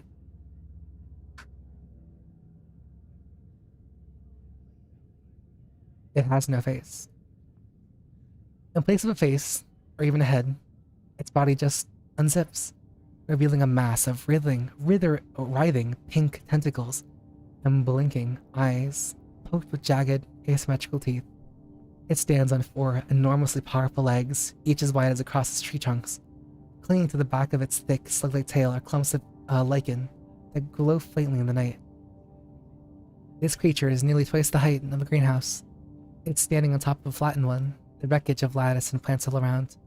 Flickers of light from plasma rifles and sun gloves light from underneath, and the stench of the ozone is thick in the air. You see Nem and her brother Calm darting around in its legs with their twin shocks of red hair. The faceless creature lurches into another greenhouse, oblivious of the soldiers trying to herd it away. Good night, Somnia. Gotta work in the morning. See you, Gavin. Oh, a Lovecraftian Eldritch Horror neat. Yay! The monster left a trail of destruction from where it smashed through the walls. Smaller creatures are pouring through the gap and heading towards. They're heading straight towards command. You watch helplessly as hordes of animals from Storm Command, sneaking through the torn away panels, smashing through the windows. It's too far away to hear anything but screams. But Governor Udicott's inside. So what do we do? Do we help our love interest and her brother, save the governor, or fight the big creature on our own? I think we try to save the governor, maybe? I think we should try to help Calm and... I mean, I think it's hopeless. This feels really hopeless, honestly. I think we... I know it's hard. I mean, if the governor goes down, what happens? Like, are we just cooked? I think we try to help her. But I think we should help... I'm gonna help Nem and Calm, I think. If she goes down, it's kind of cooked. You run towards Geoponics, picking up a handful of rocks as you cross through the barren fields. When Calm sees you, he gestures you to flee. Get out of here, Somnio. You're gonna get yourself killed. You grip your rocks in defiance. You're sick of being told to hide like a child. You're gonna help. Alright, let's try to do this. Let's try not to fuck it up. Lord have mercy.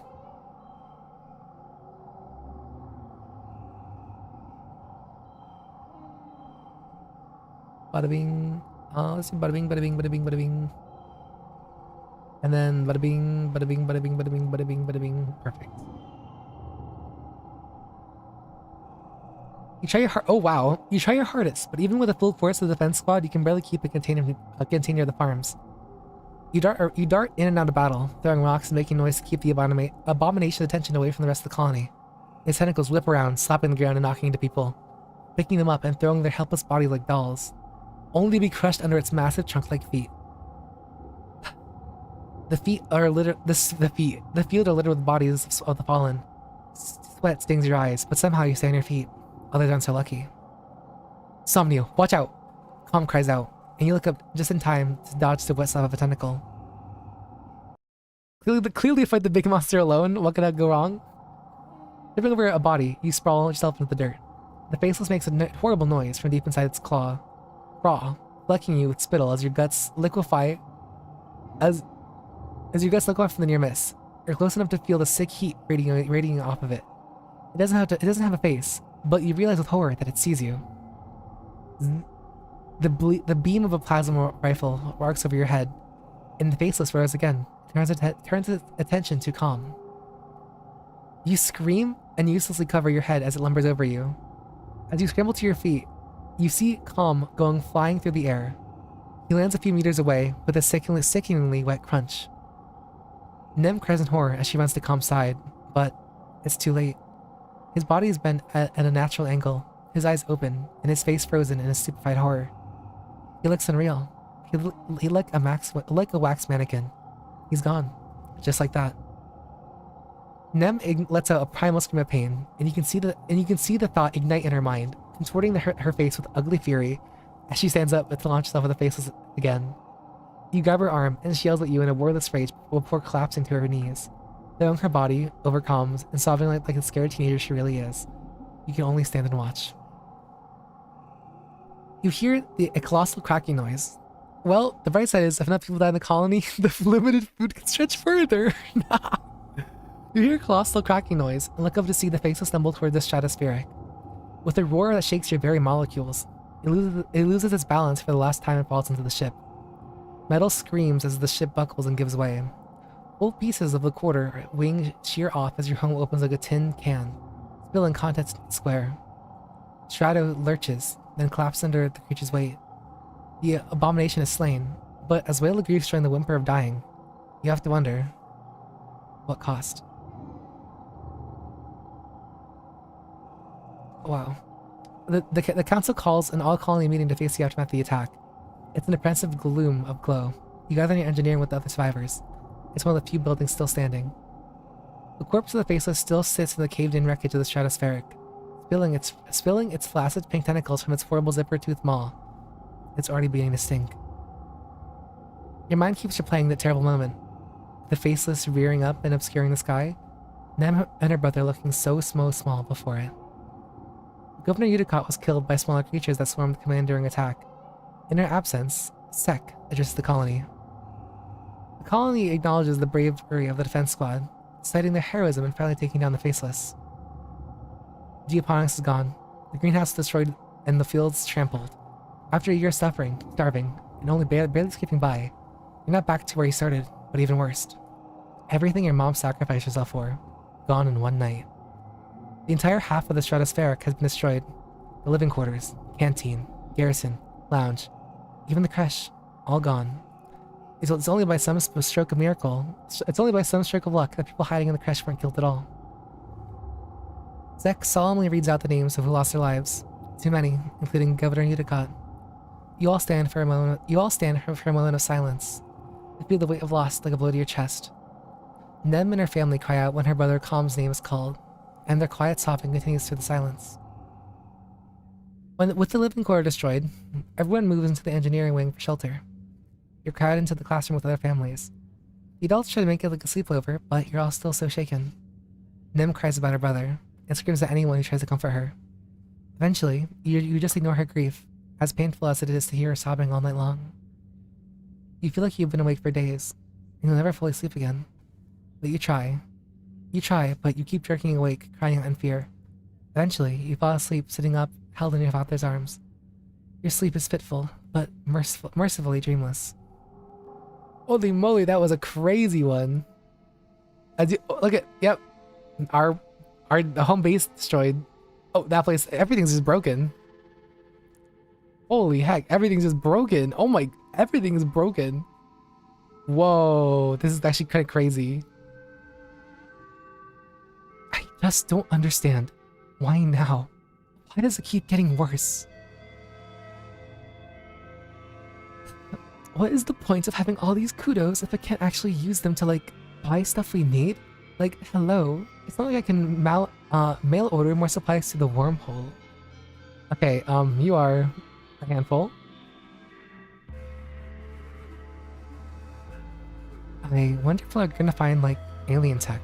Wouldn't that be cool? Okay, this. I know it's hard, but I just think, what would your mom do right now? She wouldn't complain, that's for sure. Jesus, Cal. Not sensitive. It's been hard to talk to your dad about everything. Losing your colony, losing your mom, then the colony right after. It's too much to take. Neither of you know what to say. So, oh, hey, chat.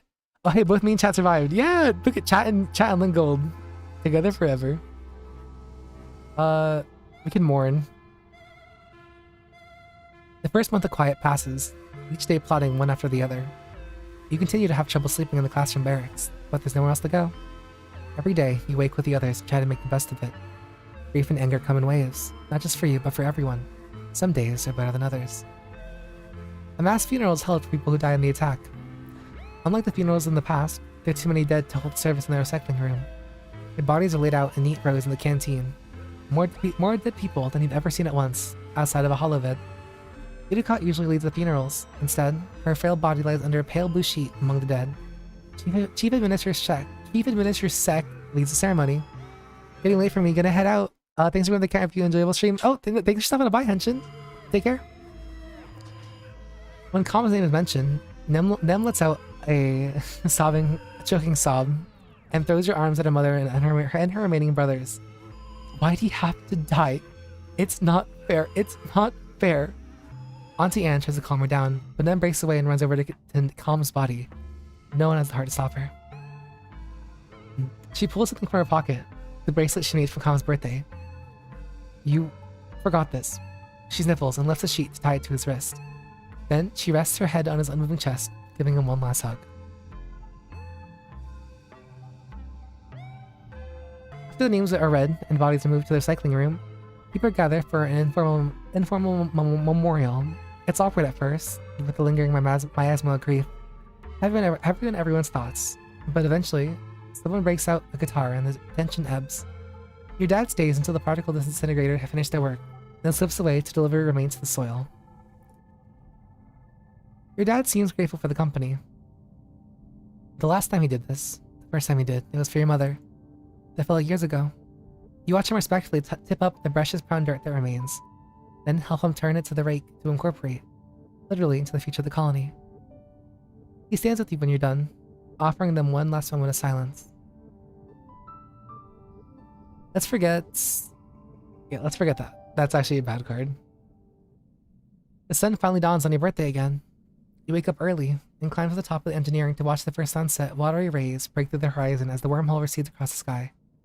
Dawn should represent hope after a long period of darkness, but this light only reveals the full extent of damage to the colony. You've been having trouble sleeping, like most people. But it's hard to find rest, crammed into the classroom with all the other kids and families. And every time you close your eyes, you see.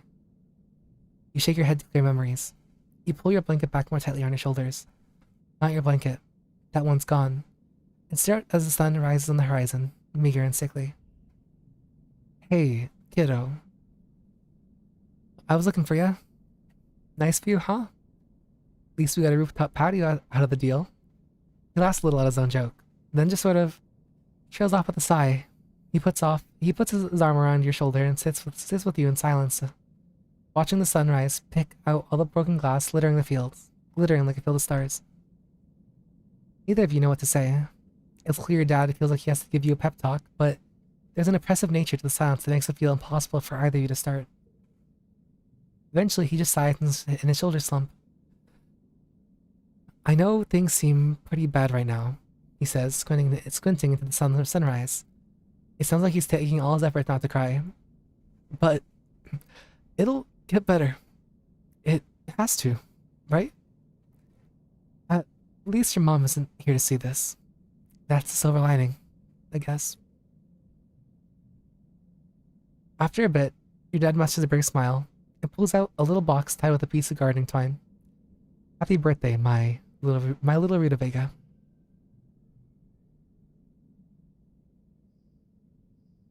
You know what it is before you open it. Your old medallion, the one your dad made, with a sun on it to represent Earth. It's broken during the attack. In all the chaos, you didn't even notice, but your dad did. And he made you a new one. It's like you remembered. It's just like you remembered. A similar design, with a wormhole this time, to represent Vertumna. You thank him. It's going out with a swirling wormhole in the sky, barely visible in the brightening day. It's so massive and awe-inspiring this time of year, but it always seems to herald disaster. You're happy to watch it fade away into the daylight. What a birthday, huh? Here's hoping things will only get better. You head back downstairs to the wreckage of the canteen, where they put up temporary roofing with whatever tarps and scraps could be found. The colony's nanoprinter, the few that still run, have been working day and night to replace necessities of life. But larger construction projects are going to take some time. Auntie Anna's cooks the kitchen nanoprinters into making soy gruel and pressed bars. Life-sustaining, but depressing. You and other colonists eat your breakfast in stony silence as you prepare for the day. Chief Administrator Sec has taken over as the interim governor until the council collects a new one. There's so much to do. Alright, let's do... Rebuild. You're assigned to help out in geoponics. The agriculturists have been hard at work to salvage what they can of the ruined fields and destroyed greenhouses, but there's still plenty of work to do.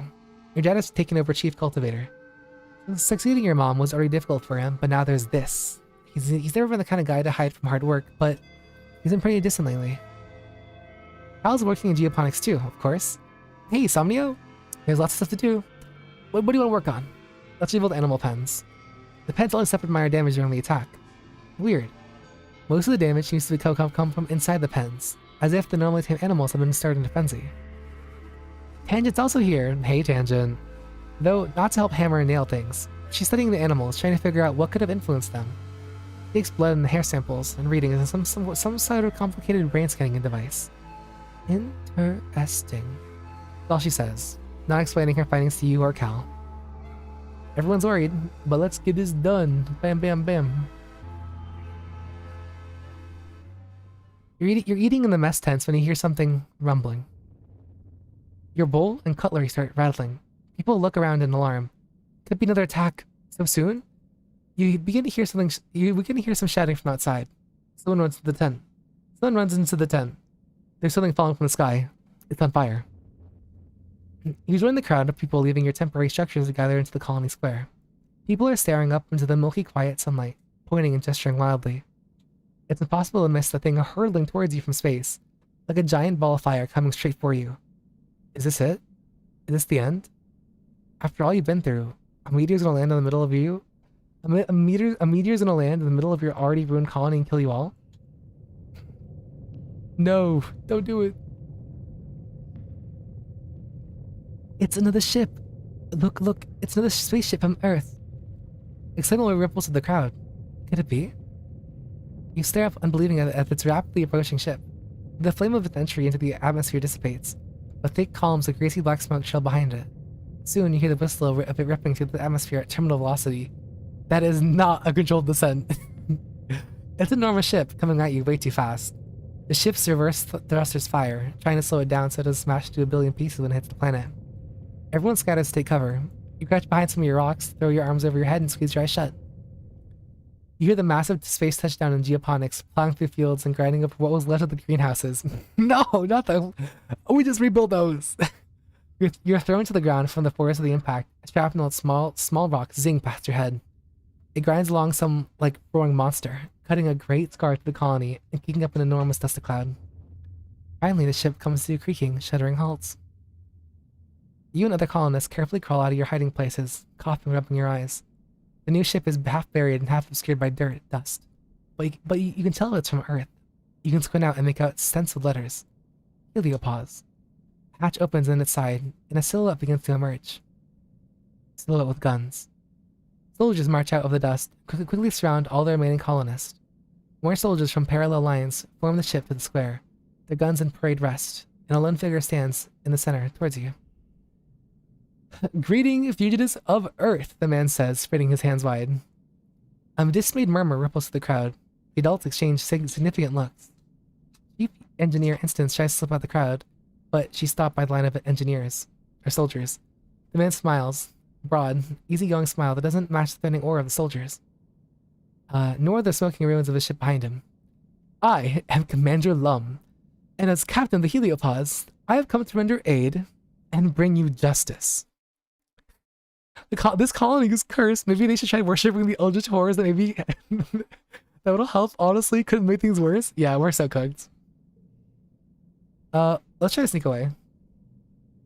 The Heliopause, how are you stranded? Let's listen. You're not the commander of the Heliopause.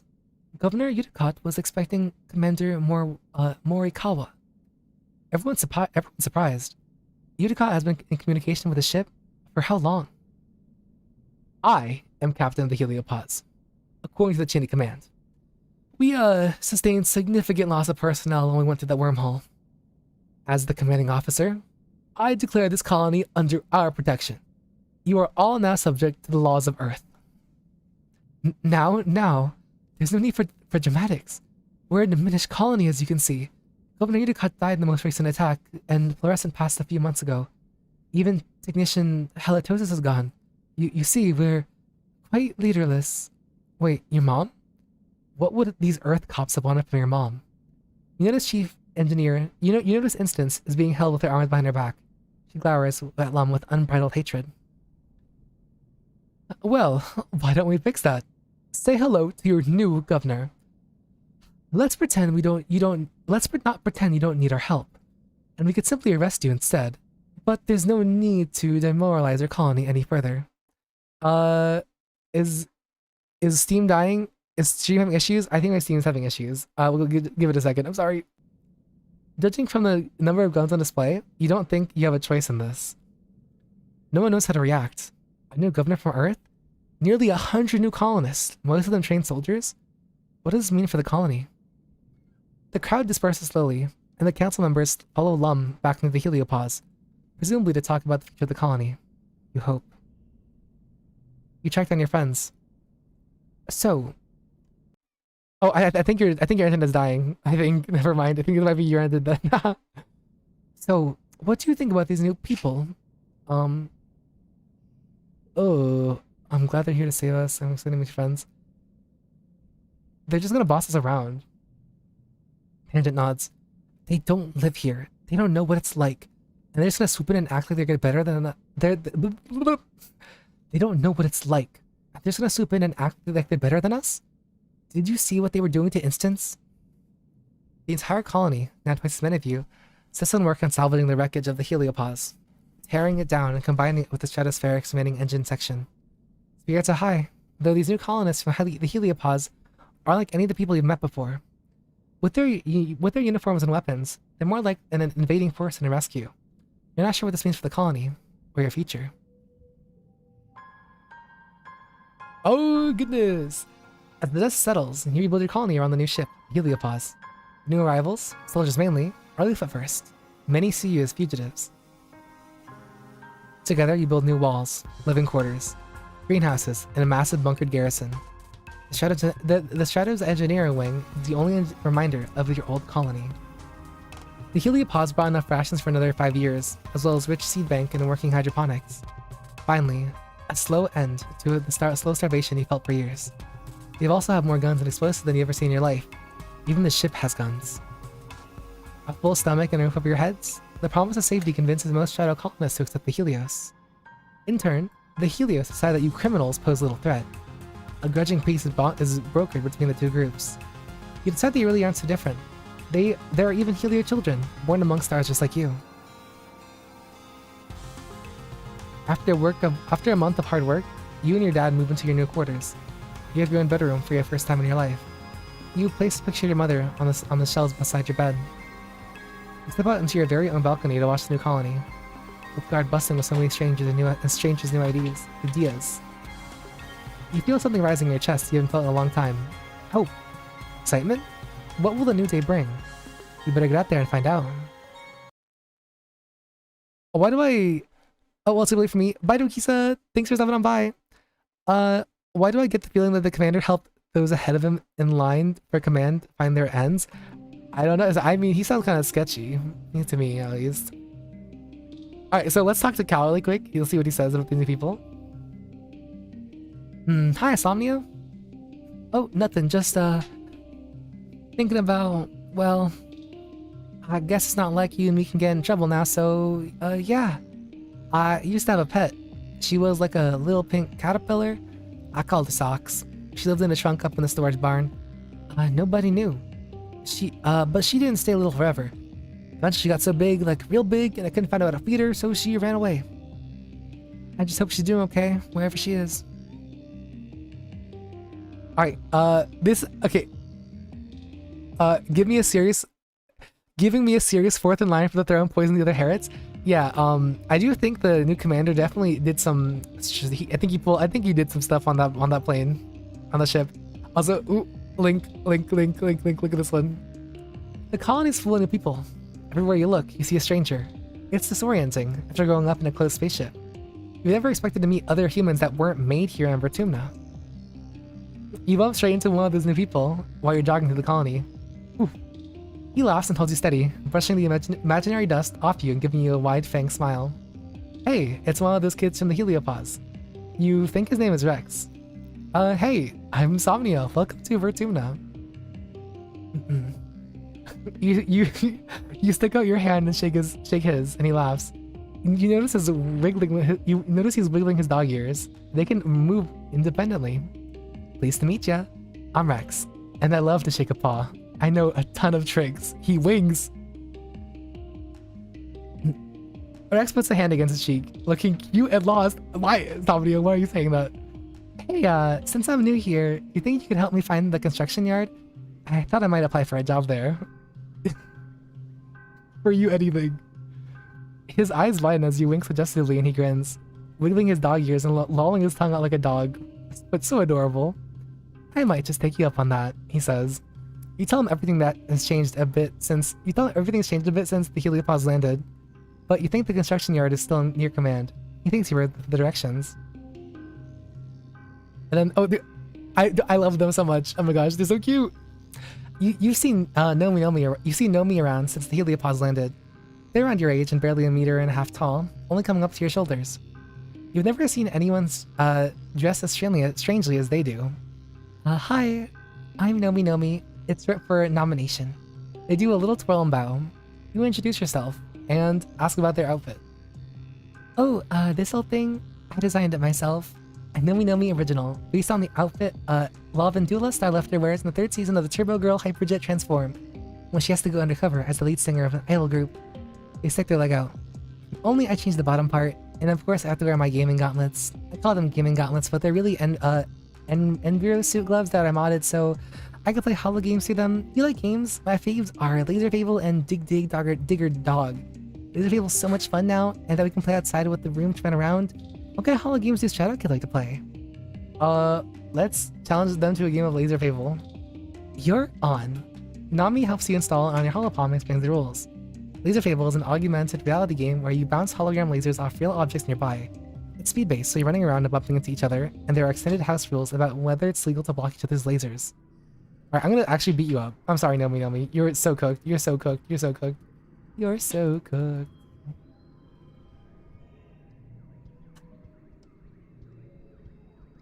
Right on, friendo.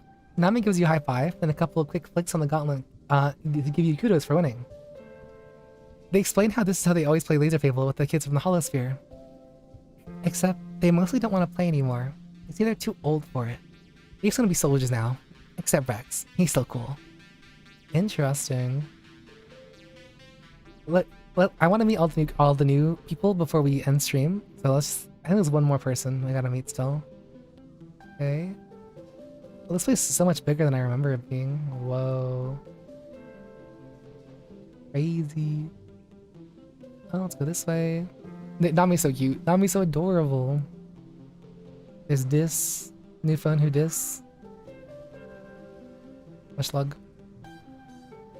And there's our dad. Hi, Dad. Egg. Dad, if any of the new people, Dad, I'm looking for. There's someone else, isn't there? There was. You. This is the last new person. This new boy from the heliosphere is a couple years older than you.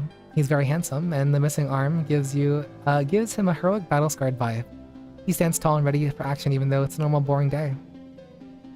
Howdy, Somnio. Hey, Nancy. It's been forever. We're playing a visual novel for a little bit longer. The other recruits milling around the garrison give him a wide, respectful berth. He sees you stare and gives you a curt nod. My name is Vase. Lieutenant Olivasius, he says, considering you with a glint of challenge in his eye. And you are. I'm a hard worker. His expression doesn't change. Is that so? Nice to meet you, Somnio. I hear it's been a couple of rough years for the colony. Lucky thing our heliopause came along just in time. Don't worry, we have some of the best soldiers. The very best. We'll keep the colony safe. Are you one of the best soldiers? We train as a team, but yes, I've won more than my fair share of zero-G judo matches and virtual riflery tournaments, even competing against adults. Wow, you're pretty cool. You act impressed and make some embarrassingly clear signals that you find them attractive. Well, aren't you intriguing? Maybe we'll see more of each other in self-defense class. Oh wow, I can't help it. The voices. Yeah. So there's 3 more people that we can talk to, which is super exciting, and we'll call it there because the 15th year is like super crazy. Like it gets insane. So, sorry Nancy, I'm gonna end stream right when he joined. I'm sorry. But yeah, if you wanna see more, we'll talk to them really quick. Okay, Somnio, I was just looking over some stuff. The Helios got all these documents you have to sign if you wanna. I'm gonna set up join them with the Helios, but there's a part where if you're under 18, you have to have a parent's permission to sign up as a reservist. My mom's gonna be so mad, like she's gonna cry and it'll be this whole stupid thing, but I gotta do it. I just gotta do something. She'll understand if you explain them. Yeah, I hope so. I'm gonna tell her that if she doesn't let me sign up, I'm gonna run into the battle next time when the alien comes and, well, it'd be better if I knew what I was doing. Whoa! No, don't say that. Don't tell her that. I'm not gonna get caught off guard again. When they come back, I wanna be able to fight off everything. No one else has a dialect calm. Goddamn aliens. Bunch of dumb dinosaur-looking assholes. Yeah, I am. I'm not gonna let them take anyone else away. Perhaps you should stream Undertale and Deltarune if you're gonna flirt with every MC. Listen, like, okay, it's a visual novel. I gotta flirt, okay? You gotta see all the lore and stuff. All the lore. Okay. Well, thank you guys for stopping on by. If you stayed to watch this, thank you. I'm sorry. But yeah, hopefully you guys enjoy this. I think we're halfway done the game now. So yeah, this should only take like a few more streams. So every Sunday, so probably for the next 3 or 4 Sundays, we'll be streaming this game. If you want to watch more about how we got here, there's some VODs that are like /Wizardry Variant Daphne /Exocolonist. So yeah, if you want to stay caught up, I know the story games and VOD streaming is pretty kind of messy, but yeah. Thank you so much for stopping by, and thanks for spending time with me, a guy playing as a seal, playing a visual novel, and playing a very silly gacha game. Yeah. Hope you have a good rest of your night, or morning, or day, or whatever else you're doing for the rest of the whenever. Or if you're watching this after stream, I know you exist. I know you do. I see you. Okay. Bye-bye. Goodbye.